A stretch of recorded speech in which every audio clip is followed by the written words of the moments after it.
Hi hello welcome to Ishu and Khushi channel. ಮದುವೆಯಾದ ಮೊದಲನೆಯ ರಾತ್ರಿ ನಾನು ನನ್ನ ಹೆಂಡತಿಯ ಕಪ್ಪಾಗಿರುವ ಮೈಬಣ್ಣವನ್ನು ನೋಡಿ ತುಂಬ ಗಾಬರಿಯಾಗಿ ಆಕೆಗೆ ಡೈವರ್ಸ್ ಕೊಡಬೇಕೆಂದು ತೀರ್ಮಾನಿಸಿಕೊಂಡಾಗ ಆಕೆ ನನ್ನ ಕಾಲಿನ ಮೇಲೆ ಬಿದ್ದು ಹೀಗೆ ಹೇಳಿದಳು, ರೀ, ನೀವು ಬೇಕಾಗಿದ್ದರೆ ಬೇರೆ ಮದುವೆ ಮಾಡಿಕೊಳ್ಳಿ, ನಾನು ಮನೆಯಲ್ಲಿಯೇ ಯಾವುದೋ ಒಂದು ಮೂಲೆಯಲ್ಲಿ ಇದ್ದು ಬಿಡುತ್ತೇನೆ ಅಂದಿದ್ದರಿಂದ ನಾನು ಒಬ್ಬ ಸುಂದರವಾದ ಹುಡುಗಿಯನ್ನು ಮದುವೆ ಮಾಡಿಕೊಂಡು ಆಕೆಯನ್ನು ಮನೆಗೆ ಕರೆದುಕೊಂಡು ಬಂದೆನು. ನನ್ನ ಮೊದಲನೆಯ ಹೆಂಡತಿ ಮನೆಯ ಕೆಲಸದವಳಾಗಿ ಬದಲಾಗಿ ಆಕೆಗೆ ಸೇವೆಗಳು ಮಾಡಲು ಶುರು ಮಾಡಿದಳು. ಮನೆಯಲ್ಲಿ ಎಲ್ಲರೂ ಸಂತೋಷವಾಗಿ ಇದ್ದಾರೆ, ಯಾಕೆಂದರೆ ಅವರಿಗೆ ಫ್ರೀಯಾಗಿ ಒಬ್ಬ ಕೆಲಸದವಳು ಸಿಕ್ಕಿದ್ದಕ್ಕೆ. ಆದರೆ ಒಂದು ದಿನ ರಾತ್ರಿ ಅಕಸ್ಮಾತಾಗಿ ನಾನು ಹೊರಗಡೆ ನಿಂತುಕೊಂಡು ಮೌನವಾಗಿ ನನ್ನ ಮನೆಯ ಬಾಗಿಲ ಕಡೆಗೆ ನೋಡುತ್ತಾ ಇದ್ದೇನೆ. ಬಾಗಿಲು ತೆಗೆದು ಒಳಗಡೆ ಹೋಗುವಷ್ಟು ಧೈರ್ಯ ಈ ದಿನ ನಾನು ಮಾಡಲಾಗುತ್ತಿಲ್ಲ. ಮನೆಯ ಪಕ್ಕದಲ್ಲಿಯೇ ಇರುವ ದೇವಸ್ಥಾನದಿಂದ ಭಜನೆಯ ಶಬ್ದ ನನಗೆ ಕೇಳಿಸಿದ ತಕ್ಷಣ ನಾನು ಆಕಾಶದ ಕಡೆಗೆ ನೋಡಿದೆನು. ಚಳಿಗಾಲ ಆಗಿದ್ದರಿಂದ ಬೇಗ ಕತ್ತಲಾಗುತ್ತದೆ. ನಾನು ದೇವರ ಹತ್ತಿರ ಕೋರಿಕೊಂಡರೂ ಕೋರಿಕೊಳ್ಳದೇ ಇದ್ದರೂ ಕೊನೆಗೆ ನಾನು ಮನೆಗೆ ಹೋಗಬೇಕಾಗಿರುವುದೇ. ಇದು ಬಿಟ್ಟರೆ ನನಗೆ ಇರುವುದಕ್ಕೆ ಇನ್ನೊಂದು ಜಾಗ ಇಲ್ಲ ಅಂದುಕೊಳ್ಳುತ್ತಾ ನಾನು ಬಾಗಿಲು ತೆಗೆದು ಒಳಗಡೆ ಹೋದೆನು. ಮನೆಯೆಲ್ಲ ಯಾವಾಗಿಲಂತೆ ಹೊಳೆಯುತ್ತಾ ಇದೆ. ಹೊಳೆಯುತ್ತಿರುವ ನೆಲದ ಮೇಲೆ ನನ್ನ ಪ್ರತಿಬಿಂಬ ಕಾಣಿಸುತ್ತಾ ಇದೆ. ಸಾಯಂಕಾಲ ಈ ಸಮಯದಲ್ಲೂ ಸಹ ಮನೆಯಲ್ಲಿ ಎಲ್ಲೂ ಧೂಳು ಕಾಣಿಸುತ್ತಿಲ್ಲ. ಮನೆಯನ್ನು ತುಂಬ ಸರಿ ಕ್ಲೀನ್ ಮಾಡಿದಂತೆ ಕಾಣಿಸುತ್ತಿದೆ. ನನ್ನ ಶೂಗಳಿಗೆ ಮಣ್ಣು ಅಂಟಿಕೊಂಡಿದೆ. ನಾನು ಮುಂದಕ್ಕೆ ಹೆಜ್ಜೆ ಹಾಕಿದಾಗ ನೆಲದ ಮೇಲೆ ನನ್ನ ಶೂವಿನ ಹೆಜ್ಜೆ ಗುರುತುಗಳು ಬೀಳುತ್ತಾ ಇದ್ದಾವೆ. ನಾನು ಡ್ರಾಯಿಂಗ್ ರೂಮಿನೊಳಗಡೆ ಹೆಜ್ಜೆ ಇಟ್ಟ ತಕ್ಷಣ ನನ್ನ ದೃಷ್ಟಿ ಒಳಗಡೆ ಇರುವ ದೃಶ್ಯಗಳ ಮೇಲೆ ಬೀಳಿತು. ಅಲ್ಲಿ ಒಂದು ಬೆಳಕು ಕಾಣಿಸಿತು. ನನ್ನ ಹೆಂಡತಿ ಕೆಂಪಾಗಿರುವ ವಸ್ತ್ರಗಳನ್ನು ಧರಿಸಿ ಚೆನ್ನಾಗಿ ರೆಡಿಯಾಗಿ ಟಿವಿ ನೋಡುತ್ತಿದ್ದಾಳೆ. ತನ್ನ ಕೈಯಲ್ಲಿ ಟೀ ಕಪ್ ಇದೆ. ಆಕೆಯನ್ನು ನೋಡಿದ ತಕ್ಷಣ ನನ್ನ ತುಟಿಗಳ ಮೇಲೆ ಚಿರುನಗೆ ಬಂದಿತು. ಆಕೆ ತುಂಬ ಸುಂದರವಾಗಿ ಇದ್ದಾಳೆ. ಒಂದು ಮಗುವಿಗೆ ತಾಯಿ ಆದ ನಂತರ ಸಹ ಆಕೆಯ ಸೌಂದರ್ಯದಲ್ಲಿ ಯಾವ ಮಾತ್ರನೂ ಕಡಿಮೆಯಾಗಲಿಲ್ಲ. ನನ್ನನ್ನು ನೋಡಿದ ತಕ್ಷಣ ಆಕೆ ಪಕ್ಕದಲ್ಲಿ ಕುಳಿತುಕೋ ಎಂದು ಸನ್ನೆ ಮಾಡಿ ಅಡುಗೆಯ ಮನೆಯ ಕಡೆಗೆ ತಿರುಗಿ ಹೀಗೆ ಕರೆದಳು, ಕವಿತಾ, ಅಮರ್ಗೋಸ್ಕರ ಸಹ ಟೀ ತೆಗೆದುಕೊಂಡು ಬಾ ಅಂದಳು. ನಾನು ನಿಶ್ಶಬ್ದವಾಗಿ ಆಕೆಯ ಪಕ್ಕ ಕುಳಿತುಕೊಂಡು ಇದ್ದು ಹೋದೆನು. ಈ ದಿನ ನನ್ನ ಹೃದಯ ನೋವಿನಿಂದ ತುಂಬಿ ಹೋಗಿದೆ. ನನ್ನ ಮುಖವನ್ನು ನೋಡಿ ನನ್ನ ಹೆಂಡತಿ ಸಹ ನನಗೆ ಏನೋ ಆಗಿದೆ ಎಂದು ಅರ್ಥ ಮಾಡಿಕೊಂಡಳು. ಆಕೆ ನನ್ನನ್ನು ಮಾತುಗಳಲ್ಲಿ ಇಡುತ್ತಾ ನನ್ನ ದೃಷ್ಟಿ ಬದಲಾಯಿಸಲು ಪ್ರಯತ್ನಿಸುತ್ತಿದ್ದಾಳೆ. ಬಹುಶಃ ಆಕೆಗೆ ಸಹ ಅರ್ಥ ಆಗಿದಂತಿದೆ ನಾನು ಯಾವುದರ ಬಗ್ಗೆನೂ ಆಲೋಚಿಸಿ ಗೊಂದಲಕ್ಕೆ ಗುರಿಯಾಗಿದ್ದೇನೆ ಎಂದು. ಸ್ವಲ್ಪ ಹೊತ್ತಿಗೆ ಕವಿತಾ ಟೀ ಕಪ್ ತೆಗೆದುಕೊಂಡು ಅಡಿಗೆ ಮನೆಯಿಂದ ಹೊರಗಡೆ ಬಂದಳು. ಆಕೆಯನ್ನು ನೋಡಿ ನಾನು ಶಾಕ್ ಆದೆನು. ಆದರೆ ಆಕೆ ಮಾತ್ರ ಮೌನವಾಗಿ ಇಟ್ಟು ಮತ್ತೆ ಹೊರಟು ಹೋದಳು. ಸಾಯಂಕಾಲ ಡಿನ್ನರ್ ಪ್ರಿಪೇರ್ ಮಾಡಬೇಕಾದ ಅಡಿಗೆ ಲಿಸ್ಟನ್ನು ಆಕೆಗೆ ಕೊಟ್ಟಳು. ಕವಿತಾ ತಲೆ ಅಲ್ಲಾಡಿಸಿ ಅಡಿಗೆ ಮನೆಯ ಕಡೆಗೆ ಹೋದಳು. ದಾರಿಯುದ್ದ ನೆಲದ ಮೇಲೆ ಬಿದ್ದಿರುವ ಗೊಂಬೆಗಳನ್ನು ತೆಗೆದು ಟೇಬಲ್ ಮೇಲೆ ಇಟ್ಟಳು. ನನ್ನ ನೋಟ ತುಂಬ ದೂರದ ತನಕ ಆಕೆಯನ್ನು ಅನುಸರಿಸುತ್ತಾ ಇದೆ. ಆದರೆ ಈಗ ನಾನು ನಿಸ್ಸಹಾಯಕವಾಗಿ ಇದ್ದೇನೆ. ನನ್ನ ಕೈಯಲ್ಲಿ ಟೀ ಕಪ್ ಇದೆ, ಆದರೆ ನಾನು ನನ್ನ ಆಲೋಚನೆಗಳಲ್ಲಿ ದಾರಿ ತಪ್ಪಿ ಹೋಗಿದ್ದೇನೆ.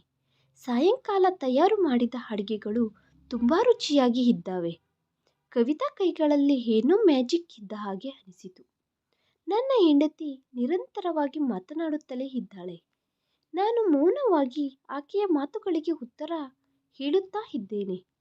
ಊಟ ತಿಂದ ನಂತರ ನಾನು ಬೇಗ ನಿದ್ದೆ ಮಾಡಲು ಹೋದೆನು. ಆದರೆ ನನ್ನ ಮನಸ್ಸಿನ ಮೇಲೆ ಎಂತಹ ಭಾರ ಬಿದ್ದಿದೆಯೋ ನನಗೆ ತಿಳಿಯುತ್ತಿಲ್ಲ.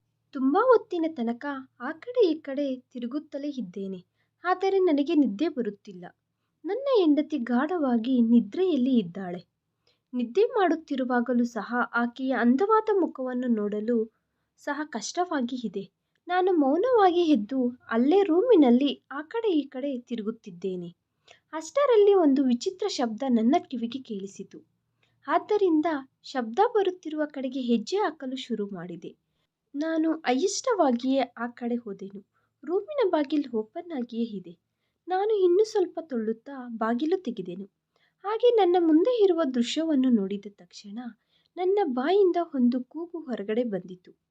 ನಾನು ಏನು ನೋಡಿದೆನೋ ಅದನ್ನು ನೋಡಿದ ನಂತರ ನನ್ನನ್ನು ನಾನು ನಿಯಂತ್ರಿಸಿಕೊಳ್ಳಲು ಅಸಾಧ್ಯವಾಯಿತು. ಈ ಕಾರಣದಿಂದಲೇ ಈ ದಿನ ನನ್ನ ಹೃದಯ ಭಾರವಾಗಿದೆ. ಬೆಳಿಗ್ಗೆಯಿಂದ ಏನೋ ಗೊತ್ತಿಲ್ಲದ ಒಂದು ಭಯ ನನ್ನನ್ನು ಕಾಡುತ್ತಿದೆ. ಅದು ನನ್ನನ್ನು ತನ್ನ ಹತೋಟಿಯಲ್ಲಿ ಇಟ್ಟುಕೊಂಡಿದೆ. ಈ ದಿನ ನಾನು ಯಾವುದರ ಬಗ್ಗೆ ಆದರೆ ಭಯಪಡುತ್ತಿದ್ದೇನೋ ಅದು ವಾಸ್ತವವಾಗಿ ಬದಲಾಗುವುದನ್ನು ನಾನು ನನ್ನ ಕಣ್ಣುಗಳಿಂದ ನೋಡುತ್ತಿದ್ದೇನೆ. ನಾನು ಓಡುತ್ತಾ ಮತ್ತೆ ನನ್ನ ರೂಮಿನ ಕಡೆಗೆ ಬಂದು ಬಿಟ್ಟೆ. ನನ್ನ ಶ್ವಾಸ ಕಡಿಮೆ ಆಗದೆ ಬೆಳೆಯುತ್ತಾ ಇದೆ. ನನಗೆ ಸೆಕೆಯ ನೀರು ಬರುತ್ತಿದ್ದಾವೆ. ಚಳಿಗಾಲದಲ್ಲಿ ಇಂತಹ ತಣ್ಣನೆಯ ವಾತಾವರಣದಲ್ಲಿ ಸಹ ನಾನು ಧರಿಸಿದ ಬಟ್ಟೆಗಳು ಸೆಕೆಯ ನೀರಿನಿಂದ ಒದ್ದೆಯಾಗಿದ್ದಾವೆ. ನನ್ನ ಹೃದಯ ಗಟ್ಟಿಯಾಗಿ ಹೊಡೆದುಕೊಳ್ಳುತ್ತಿದೆ. ನನ್ನ ಕಣ್ಣುಗಳಲ್ಲಿ ಕಣ್ಣೀರು ನಿಲ್ಲುವ ಸಮಸ್ಯೆಯೇ ಇಲ್ಲ ಅನ್ನುವ ಹಾಗೆ ಬರುತ್ತಲೇ ಇದ್ದಾವೆ. ಆದರೆ ರಾತ್ರಿ ಈ ಸಮಯದಲ್ಲಿ ನಿಸ್ಸಹಾಯಕನಾದ ನಾನು ಅಳುತ್ತಾ ಇರುವುದನ್ನು ಯಾರಾದರೂ ನೋಡಿದರೆ ಏನೆಂದುಕೊಳ್ಳುತ್ತಾರೋ ನನಗೆ ಗೊತ್ತಿಲ್ಲ. ಆದರೆ ನಿಜ ಏನೆಂದರೆ ಹಳೆಯದು ಇನ್ನೂ ನನ್ನ ಜೀವನದ ಒಳಗಡೆ ಬಗ್ಗಿ ನೋಡುತ್ತಿದೆ. ಆದ್ದರಿಂದ ನಾನು ಬೇಡ ಎಂದು ಕೋರಿಕೊಳ್ಳುತ್ತಿದ್ದರೂ 3 ವರ್ಷಗಳ ಹಿಂದೆ ನಡೆದ ಆ ಸಂಘಟನೆ ನನಗೆ ನೆನಪು ಆಗಲು ಶುರುವಾಯಿತು. ಈ ಸಂಘಟನೆ ನನ್ನ ಜೀವನವನ್ನು ತಲೆಕೆಳಗೆ ಮಾಡಿದೆ. ನಾನು ನನ್ನ ಓದನ್ನು ಪೂರ್ತಿ ಮಾಡಿಕೊಂಡು ಇಂಗ್ಲೆಂಡ್ನಿಂದ ಬಂದಾಗ ನನ್ನ ವ್ಯಕ್ತಿತ್ವದಲ್ಲಿ ಒಂದು ವಿಭಿನ್ನವಾದ ಪ್ರಕಾಶ ಕಾಣಿಸುತ್ತಿತ್ತು. ನನಗೆ ನಾನೇ ಗಾಳಿಯಲ್ಲಿ ಎಗುರುತ್ತಿದ್ದ ಹಾಗೆ ಅನಿಸುತ್ತಾ ಇರುತ್ತಿತ್ತು. ನಮ್ಮ ಕುಟುಂಬದಲ್ಲೆಲ್ಲ ಒಬ್ಬ ಹುಡುಗ ಸಹ ನನಗೆ ಸರಿತೂಗುವನು, ಹಾಗೆ ನನಗೆ ಕಾಂಪಿಟೇಷನ್ ಆಗಿ ಬರುವನು ಯಾರೂ ಇಲ್ಲ. ಇಲ್ಲಿಯ ಪ್ರಜೆಗಳು ಭಾರತ ದೇಶದಲ್ಲಿ ಓದಿಕೊಳ್ಳುವುದಕ್ಕೆ ಎಷ್ಟೋ ಕಷ್ಟಗಳು ಬೀಳುವವರು. ಅವರ ತಂದೆ ತಾಯಿಯವರು ಅವರನ್ನು ಚಿಕ್ಕ ವಯಸ್ಸಿನಲ್ಲಿಯೇ ವರ್ಕ್ಶಾಪ್ಗಳಿಗೆ ಕಳುಹಿಸುತ್ತಾರೆ. ಇಲ್ಲದಿದ್ದರೆ ಅವರನ್ನು ತರಕಾರಿಯ ಬಂಡಿಗಳ ಹತ್ತಿರ ನಿಲ್ಲಿಸುತ್ತಿದ್ದರು. ಆದರೆ ನನ್ನ ತಂದೆ ತಾಯಿಯವರು ಮಾತ್ರ ಕಷ್ಟಪಟ್ಟು ಕೆಲಸ ಮಾಡಿ ನನ್ನನ್ನು ಓದಿಕೊಳ್ಳುವುದಕ್ಕೆ ಇಂಗ್ಲೆಂಡ್ಗೆ ಕಳುಹಿಸಿದರು. ನಾನು ಚೆನ್ನಾಗಿ ಓದುತ್ತಿದ್ದೆ. ನನಗೆ ಸ್ಕಾಲರ್ಶಿಪ್ ಸಹ ಬರುತ್ತಿತ್ತು. ನಾನು 4 ವರ್ಷಗಳು ಇಂಗ್ಲೆಂಡ್ನಲ್ಲಿ ಓದಿಕೊಂಡು ಮತ್ತೆ ಬಂದಾಗ ಅಲ್ಲಿಯ ಪರಿಸ್ಥಿತಿಗಳು ಪೂರ್ತಿಯಾಗಿ ಬದಲಾಗಿದ್ದಾವೆ. ನಾನು ಮತ್ತೆ ಮನೆಗೆ ಬಂದಿದ್ದಕ್ಕೆ ಅಮ್ಮ ಸಂತೋಷದಿಂದ ಕುಟುಂಬ ಸಭ್ಯರನ್ನೆಲ್ಲ ಊಟಕ್ಕೆ ಆಹ್ವಾನಿಸಿದಳು. ನಮ್ಮ ಕುಟುಂಬದೊಳಗಿನ ಹೆಂಗಸರೆಲ್ಲ ನನ್ನ ಹಣೆಯ ಮೇಲೆ ಮುತ್ತು ಕೊಟ್ಟು ನನಗೆ ಆಶೀರ್ವಾದ ಕೊಟ್ಟರು. ನನಗೆ ಎಲ್ಲ ಅರ್ಥವಾಗುತ್ತಿದೆ. ಹುಡುಗಿಯರು ಬಚ್ಚಿಟ್ಟುಕೊಂಡು ರಹಸ್ಯವಾಗಿ ನನ್ನನ್ನು ನೋಡುತ್ತಿದ್ದಾರೆ. ಹಾಗೆ ಅವರು ಒಬ್ಬರಿಗೊಬ್ಬರು ಸನ್ನೆಗಳು ಮಾಡಿಕೊಳ್ಳುತ್ತಿದ್ದಾರೆ. ಪ್ರತಿಯೊಂದು ಮನೆಯವರು ಅವರು ನನ್ನನ್ನು ತಮ್ಮ ಅಳಿಯನನ್ನಾಗಿ ಮಾಡಿಕೊಳ್ಳಬೇಕೆಂದು ಕೋರಿಕೊಳ್ಳುತ್ತಿದ್ದಾರೆ. ಈ ಆಲೋಚನೆ ನನಗೆ ಸ್ವಲ್ಪ ಎಲ್ಲರಿಗಿಂತ ನಾನೇ ಗ್ರೇಟ್ ಅನ್ನುವಂತಹ ಆಲೋಚನೆ ಹೆಚ್ಚಾಯಿತು. ಆದರೂ ನಾನು ಯಾಕೆ ಎಲ್ಲರಿಗಿಂತ ನಾನು ಗ್ರೇಟ್ ಎಂದು ಅಂದುಕೊಳ್ಳಬಾರದು? ನಾನು ನೋಡುವುದಕ್ಕೆ ತುಂಬ ಅಂದವಾಗಿ ಇದ್ದೆನು. ಅದು ಅಲ್ಲದೆ ತುಂಬ ಚೆನ್ನಾಗಿ ಓದಿಕೊಂಡಿದ್ದೇನೆ. ನಾನು ಇಂಡಿಯಾಗೆ ಬಂದ ತಕ್ಷಣ ನನಗೆ ಒಳ್ಳೆ ಜಾಬ್ ಸಹ ಬಂದಿತ್ತು. ಈಗ ಮನೆಯಲ್ಲಿ ಹಣಕ್ಕೆ ಎಂತಹುದೇ ಕೊರತೆ ಇರುವುದಿಲ್ಲ ಎಂದು ಅನಿಸಿತು. ಈ ವಿಷಯಗಳೆಲ್ಲ ಸೇರಿ ನನ್ನನ್ನು ಒಬ್ಬ ಅಹಂಕಾರದಿಂದ ಇರುವ ವ್ಯಕ್ತಿಯನ್ನಾಗಿ ಬದಲಾಯಿಸಿದೆ. ಈ ಪ್ರಾಮುಖ್ಯತೆಯಿಂದ ಒಬ್ಬ ವಿಚಿತ್ರವಾದ ಗರ್ವದಿಂದ ತುಂಬಿ ಹೋಗಿದೆ. ಪಾರ್ಟಿ ಸಮಯದಲ್ಲಿ ತುಂಬ ಜನ ಹುಡುಗಿಯರ ಕಣ್ಣುಗಳು ನನ್ನ ಮೇಲೆ ಬಿದ್ದವು ಎಂದು ನನಗೆ ಅನಿಸಿತು. ಆದರೆ ಅವ್ಯಾವೂ ಇಡಿಸಿಕೊಳ್ಳದೆ ಬಿಟ್ಟುಬಿಟ್ಟೆ. ನಾನು ನನ್ನ ಮದುವೆಯನ್ನು ನನ್ನ ಅಂಗೀಕಾರದಿಂದಲೇ ನನ್ನ ಇಷ್ಟದಿಂದಲೇ ಮಾಡಿಕೊಳ್ಳಬೇಕೆಂದು, ಹಾಗೆ ನನಗೆ ಹೆಂಡತಿಯಾಗಿ ಬರುವ ಹುಡುಗಿ ಎಲ್ಲದರಲ್ಲೂ ನನಗೆ ಸಮಾನವಾಗಿ ಇರಬೇಕೆಂದು ಅಂದುಕೊಂಡೆ. ನನ್ನ ಈ ಆಲೋಚನೆ ನನ್ನ ಮನಸ್ಸು ಮೂಲೆ ಮೂಲೆಯಲ್ಲಿಯೂ ಗಟ್ಟಿಯಾಗಿ ಅಂಟಿ ಹೋಗಿದೆ. ಪಾರ್ಟಿ ಮುಗಿದಿದೆ. ಅಮ್ಮ ಮನೆಯಲ್ಲಿರುವ ಸಾಮಾನುಗಳನ್ನು ಕ್ಲೀನ್ ಮಾಡುತ್ತಿದ್ದಾಗ ತುಂಬ ಸಂತೋಷವಾಗಿ ಕಾಣಿಸಿದಳು. ಹಾಗೆ ನನ್ನನ್ನು ಪದೇ ಪದೇ ಮೆಚ್ಚಿಕೊಳ್ಳುತ್ತಾ ಇದ್ದಾಳೆ. ಇಷ್ಟಕ್ಕೂ ಮೊದಲು ನಮ್ಮ ಬಂಧುಗಳು ಯಾರೂ ಯಾವಾಗಲೂ ನಮಗೆ ಪ್ರಾಮುಖ್ಯತೆ ಕೊಡಲಿಲ್ಲ. ಅಂತಹುದು ಈಗ ನನ್ನ ಮಗ ಓದಿಕೊಂಡು ಪ್ರಯೋಜಕನು ಆದಾಗ ಎಲ್ಲರೂ ನಮ್ಮ ಹಿಂದೆ ಹೇಗೆ ಬೀಳುತ್ತಿದ್ದಾರೋ ನೋಡಿ ಎಂದು ಅಮ್ಮ ತುಂಬ ಹೆಮ್ಮೆಯಿಂದ ಹೇಳುತ್ತಿದ್ದಾಳೆ. ನಾನು ನಗುತ್ತಾ ಇದ್ದೇನೆ. ಆ ನಂತರ ಅಮ್ಮ ಅಪ್ಪ ನನ್ನ ಹತ್ತಿರ ಕುಳಿತುಕೊಂಡು ಒಂದು ಸಂಬಂಧದ ಬಗ್ಗೆ ಮಾತನಾಡಲು ಶುರು ಮಾಡಿದರು. ಅವರು ತಮ್ಮ ಮಗಳಿಗೆ ನಿನ್ನನ್ನು ಕೊಟ್ಟು ಮದುವೆ ಮಾಡಬೇಕೆಂದು ಅಂದುಕೊಳ್ಳುತ್ತಿದ್ದಾರೆ ಎಂದು ಹೇಳಿದಳು. ನನಗೆ ಕೋಪ ಬಂದಿತು. ಅಮ್ಮ, ನನಗೋಸ್ಕರ ಎಂತಹುದೇ ಸಂಬಂಧ ಹುಡುಕಬೇಕಾದ ಅವಸರ ಇಲ್ಲ. ಮದುವೆಯಾದರೆ ನಾನು ನನ್ನ ಇಷ್ಟಾನುಸಾರವಾಗಿ ಮಾಡಿಕೊಳ್ಳುತ್ತೇನೆ ಎಂದು ಹೇಳಿದೆ. ಆದರೆ ಅಮ್ಮನ ಮುಖ ಬೇಸರಗೊಂಡಿತು. ಅಂತಹ ಮಾತುಗಳು ಮಾತನಾಡುವ ಮೊದಲು ಜಾಗ್ರತೆಯಿಂದ ಮಾತನಾಡು. ಹುಡುಗಿಯನ್ನು ನಿನ್ನ ಇಷ್ಟಾನುಸಾರವಾಗಿ ಎಲ್ಲಿಂದ ಆದರೂ ಕರೆದುಕೊಂಡು ಬರುತ್ತೀಯಾ? ಮದುವೆ ಎಂದರೆ ಎಲ್ಲದಕ್ಕಿಂತ ಮೊದಲು ಕುಲ, ಹಾಗೆ ಆಕೆಯ ಕುಟುಂಬವನ್ನು ನೋಡಬೇಕು. ಇನ್ನು ಎಲ್ಲದಕ್ಕಿಂತ ಮುಖ್ಯವಾದ ವಿಷಯ ಏನೆಂದರೆ ಆ ಹುಡುಗಿ ಮನೆಯ ಗೌರವವನ್ನು ಬೆಳೆಸುವ ವಿಧವಾಗಿ ಇರಬೇಕು. ಅದಕ್ಕೆ ನಾನು ನನ್ನ ಇಷ್ಟ ಪ್ರಕಾರನೇ ನಿನಗೆ ಮದುವೆ ಮಾಡುತ್ತೇನೆ. ಇದರ ಬಗ್ಗೆ ನೀನು ಬಾಧೆ ಪಡಬೇಡ. ನಾನು ನಿನಗೋಸ್ಕರ ವಜ್ರದಂತಹ ಹುಡುಗಿಯನ್ನು ಹುಡುಕಿ ಕರೆದುಕೊಂಡು ಬರುತ್ತೇನೆ ಅಂದಳು. ಅಮ್ಮನ ಮಾತುಗಳನ್ನು ಕೇಳಿ ನಾನು ನಗುತ್ತಾ ಇದ್ದೇನೆ. ನಾನು ಹುಡುಕಿದರೂ ಹಾಗೆ ಅಮ್ಮ ಹುಡುಕಿದರೂ ನನಗೆ ಕೊನೆಗೆ ವಜ್ರದಂತಹ ಹುಡುಗಿ ಬೇಕು. ಅಷ್ಟರಲ್ಲಿ ಯಾರೋ ನನ್ನ ಮೊಬೈಲ್ಗೆ ಕಾಲ್ ಮಾಡಿದರು. ನಾನು ಮೊಬೈಲ್ ಕೈಯಲ್ಲಿ ಹಿಡಿದುಕೊಂಡು ಮನೆಯಿಂದ ಹೊರಗಡೆ ಬಂದೆನು. ಆದರೆ ನನ್ನ ಮನಸ್ಸು ಇನ್ನೂ ಅಮ್ಮ ಮಾತನಾಡಿದ ಮಾತುಗಳ ಸುತ್ತ ತಿರುಗುತ್ತಾ ಇದೆ. ಮದುವೆಯ ಬಗ್ಗೆ ನಾನು ಮನಸ್ಸಿನಲ್ಲಿ ಮೊದಲಿನಿಂದಲೂ ತುಂಬ ಕನಸುಗಳು ಕಾಣುತ್ತಿದ್ದೇನೆ. ಆದರೆ ಯಾವ ಹುಡುಗನೂ ಇರುತ್ತಾನೆ ಮದುವೆಯ ಬಗ್ಗೆ ಕನಸುಗಳು ಕಾಣದೆ? ಯಾವುದು ಏನಾದರೂ ಸರಿ, ನನಗೆ ಒಳ್ಳೆ ಮನೆ, ಒಳ್ಳೆಯ ಓದು ಇದೆ. ಅದು ಅಲ್ಲದೆ ಹಣಕ್ಕೆ ಯಾವ ಕೊರತೆಯೂ ಇಲ್ಲ. ಈಗ ಜೀವನದಲ್ಲಿ ಕೇವಲ ಒಬ್ಬ ಸುಂದರವಾದ ಹೆಂಡತಿ ಬರುವುದು ಮಾತ್ರನೇ ಉಳಿದಿದೆ. ನನ್ನ ಜೊತೆ ಪ್ರತಿ ವಿಷಯದಲ್ಲೂ ಹೆಜ್ಜೆ ಹಾಕುತ್ತಾ ನಡೆಯುವ ಹೆಂಡತಿ ಬೇಕು. ಒಂದು ದಿನ ನಾನು ಕೆಲಸದಿಂದ ಮನೆಗೆ ಬಂದಾಗ ಮನೆಯಲ್ಲಿ ಏನೋ ಅಸಾಧಾರಣ ಕಾರ್ಯಕ್ರಮಗಳು ಕಾಣಿಸಿದವು. ನಾನು ನನ್ನ ರೂಮಿನೊಳಗಡೆ ಹೋದಾಗ ನನ್ನ ಮುಂದೆ ಒಬ್ಬ ಮಹಿಳೆ ಕುಳಿತುಕೊಂಡು ಇದ್ದಾಳೆ. ಆಕೆ ಎದ್ದು ಅಕಸ್ಮಾತ್ತಾಗಿ ನನ್ನ ಹಣೆಯ ಮೇಲೆ ಮುತ್ತು ಇಟ್ಟಳು. ನಾನು ಜಾಗ್ರತೆಯಿಂದ ನೋಡಿದೆನು. ಆಕೆಯ ಮುಖ ನನಗೆ ಅಪರಿಚಿತವಾಗಿ ಅನಿಸಿತು. ನಾನು ಪ್ರಶ್ನಾರ್ಥಕವಾಗಿ ಕಣ್ಣುಗಳಿಂದ ಅಮ್ಮನ ಕಡೆಗೆ ನೋಡಿದೆನು. ಅಮ್ಮ ನಗುತ್ತಾ, ಈಕೆ ನಿಮ್ಮ ಅತ್ತೆ. ಆಕೆ ಬೇರೆ ನಗರದಲ್ಲಿ ವಾಸಿಸುತ್ತಿದ್ದಾಳೆ. ನೀನು ಇಂಗ್ಲೆಂಡ್ನಿಂದ ಬಂದಿದ್ದೀಯಾ ಅನ್ನುವ ವಿಚಾರ ತಿಳಿದ ತಕ್ಷಣ ಆಕೆ ನಿನ್ನನ್ನು ನೋಡುವುದಕ್ಕೆ ಬಂದಿದ್ದಾಳೆ ಅಂದಳು. ಅಮ್ಮ ಏನು ಹೇಳಿದಳು ಅರ್ಥ ಮಾಡಿಕೊಳ್ಳುವುದಕ್ಕೆ ಪ್ರಯತ್ನಿಸುತ್ತಾ ಸರಿ ಎಂದು ತಲೆ ಅಲ್ಲಾಡಿಸಿದೆನು. ಅತ್ತೆ ನನ್ನ ಮೇಲೆ ವಿಪರೀತವಾದ ಪ್ರೀತಿಯನ್ನು ತೋರಿಸುತ್ತಿದ್ದಾಳೆ.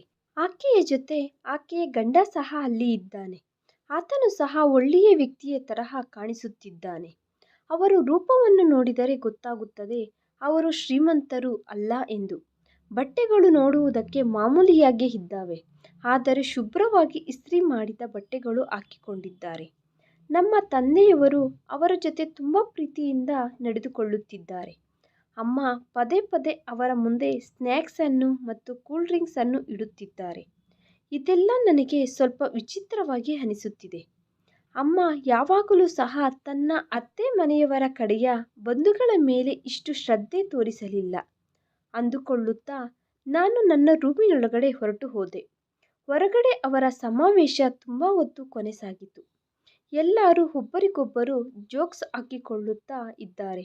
ಮರುದಿನ ಬೆಳಿಗ್ಗೆ ನಾನು ಕೆಲಸಕ್ಕೆ ಹೋಗಿ ಮತ್ತೆ ಮನೆಗೆ ಬಂದಾಗ ಅಮ್ಮ ತುಂಬ ಸಂತೋಷವಾಗಿ ಇದ್ದಾಳೆ. ಅತ್ತೆ ಮಾವ ಅವರು ಇಲ್ಲಿಗೆ ಯಾಕೆ ಬಂದಿದ್ದಾರೆ ಅಂದರೆ ಅವರು ತಮ್ಮ ಮಗಳಿಗೆ ನನ್ನ ಜೊತೆ ಮದುವೆ ಮಾಡಬೇಕು ಅಂದುಕೊಳ್ಳುತ್ತಿದ್ದಾರೆ ಎಂದು ಅಮ್ಮ ಹೇಳಿದಳು.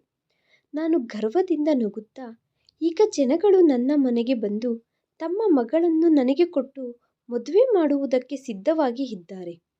ಅಮ್ಮ ತುಂಬ ಸಂತೋಷವಾಗಿ ಇದ್ದಾಳೆ.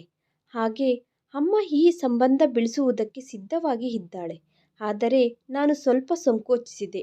ನಾನು ಮೊದಲು ಆ ಹುಡುಗಿಯನ್ನು ನೋಡಿ ಆಕೆಯನ್ನು ಮೀಟ್ ಮಾಡಬೇಕು ಅಂದುಕೊಳ್ಳುತ್ತಿದ್ದೇನೆ ಅನ್ನುವ ವಿಷಯವನ್ನು ನಾನು ಅಮ್ಮನಿಗೆ ಹೇಳಿದಾಗ ಅಮ್ಮ ನಗುತ್ತಾ, ಇದರಲ್ಲಿ ಆಂದೋಲನ ಪಡಬೇಕಾದ ಅವಸರ ಏನೂ ಇಲ್ಲ. ನಾನು ಆ ಹುಡುಗಿಯನ್ನು ನೋಡಿದೆ. ಆ ಹುಡುಗಿ ತುಂಬ ಸುಂದರವಾಗಿ ಇದ್ದಾಳೆ. ಆ ಹುಡುಗಿ ನಿನ್ನ ಪ್ರತಿ ಆಲೋಚನೆಯಲ್ಲಿ ಆಕೆ ನಿನಗೆ ಅನುಗುಣವಾಗಿ ಇರುತ್ತಾಳೆ. ಅವರು ಬೇರೆ ನಗರದಲ್ಲಿ ನಿವಾಸಿಸುತ್ತಿದ್ದಾರೆ. ಅವರು ಬಡವರೇ. ಆದ್ದರಿಂದ ಅಲ್ಲಿಗೆ ಹೋಗಿ ಆ ಹುಡುಗಿಯನ್ನು ನೋಡಲು ಸಾಧ್ಯವಿಲ್ಲ. ನಾನು ನಿನಗೆ ಆದಷ್ಟು ಬೇಗ ಮದುವೆ ಮಾಡಬೇಕು ಅಂದುಕೊಳ್ಳುತ್ತಿದ್ದೇನೆ. ಈಗ ನಿನ್ನ ಕೋಪ ತಾಪಗಳು ಭರಿಸುವಷ್ಟು ಶಕ್ತಿ ನಮ್ಮಿಬ್ಬರಿಗೂ ಇಲ್ಲ. ನಾಳೆ ನಿನ್ನ ಹೆಂಡತಿ ಬಂದರೆ ಆಕೆ ಮೇಲೆ ನಿನ್ನ ಕೋಪ ತಾಪಗಳನ್ನು ತೋರಿಸು ಅಂದ ಅಮ್ಮನ ಮಾತುಗಳನ್ನು ಕೇಳಿ ನಾನು ತಿರಸ್ಕರಿಸಬೇಕು ಅಂದುಕೊಂಡರೂ ಸಹ ತಿರಸ್ಕರಿಸಲಾಗಲಿಲ್ಲ. ನನಗೆ ಗೊತ್ತು, ನನ್ನ ತಾಯಿ ಯಾರನ್ನೂ ಅಷ್ಟು ಬೇಗ ಇಷ್ಟಪಡುವುದಿಲ್ಲ. ಒಂದು ವೇಳೆ ಅಮ್ಮ ತನ್ನ ಅತ್ತೆ ಮಾವನವರ ಕಡೆಯವರನ್ನು ಪ್ರಶಂಸಿಸಿದ್ದಾಳೆ ಅಂದರೆ ಅದು ನಿಜವಾಗಿಯೂ ಒಳ್ಳೆಯದಾಗಿರುತ್ತದೆ. ಆದ್ದರಿಂದ ನಾನು ಮದುವೆಗೆ ಒಪ್ಪಿಕೊಂಡೆ. ಮನೆಯಲ್ಲಿ ತಕ್ಷಣ ಮದುವೆಯ ತಯಾರಿ ಪ್ರಾರಂಭವಾಯಿತು. ನಾನು ಮದುವೆ ಮಾಡಿಕೊಳ್ಳುವ ಹುಡುಗಿಯ ಜೊತೆ ಮಾತನಾಡುವುದಕ್ಕೆ ನನ್ನ ಶತಪ್ರಯತ್ನಗಳನ್ನು ಪ್ರಯತ್ನಿಸಿದೆ. ಆದರೆ ಆಕೆಯ ಹತ್ತಿರ ಮೊಬೈಲ್ ಫೋನ್ ಸಹ ಇಲ್ಲ ಎಂದು ತಿಳಿದು ಹಾಗೆ ಆಕೆ ಯಾರ ಜೊತೆನೂ ಒಂಟರಿಯಾಗಿ ಮೀಟ್ ಆಗುವುದಿಲ್ಲ ಎಂದು ತಿಳಿಯಿತು. ನನ್ನನ್ನು ನಾನು ಓದಾರಿಸಿಕೊಂಡೆ. ಈಗ ಮದುವೆಯ ದಿನ ಹತ್ತಿರಕ್ಕೆ ಬಂದಿತು.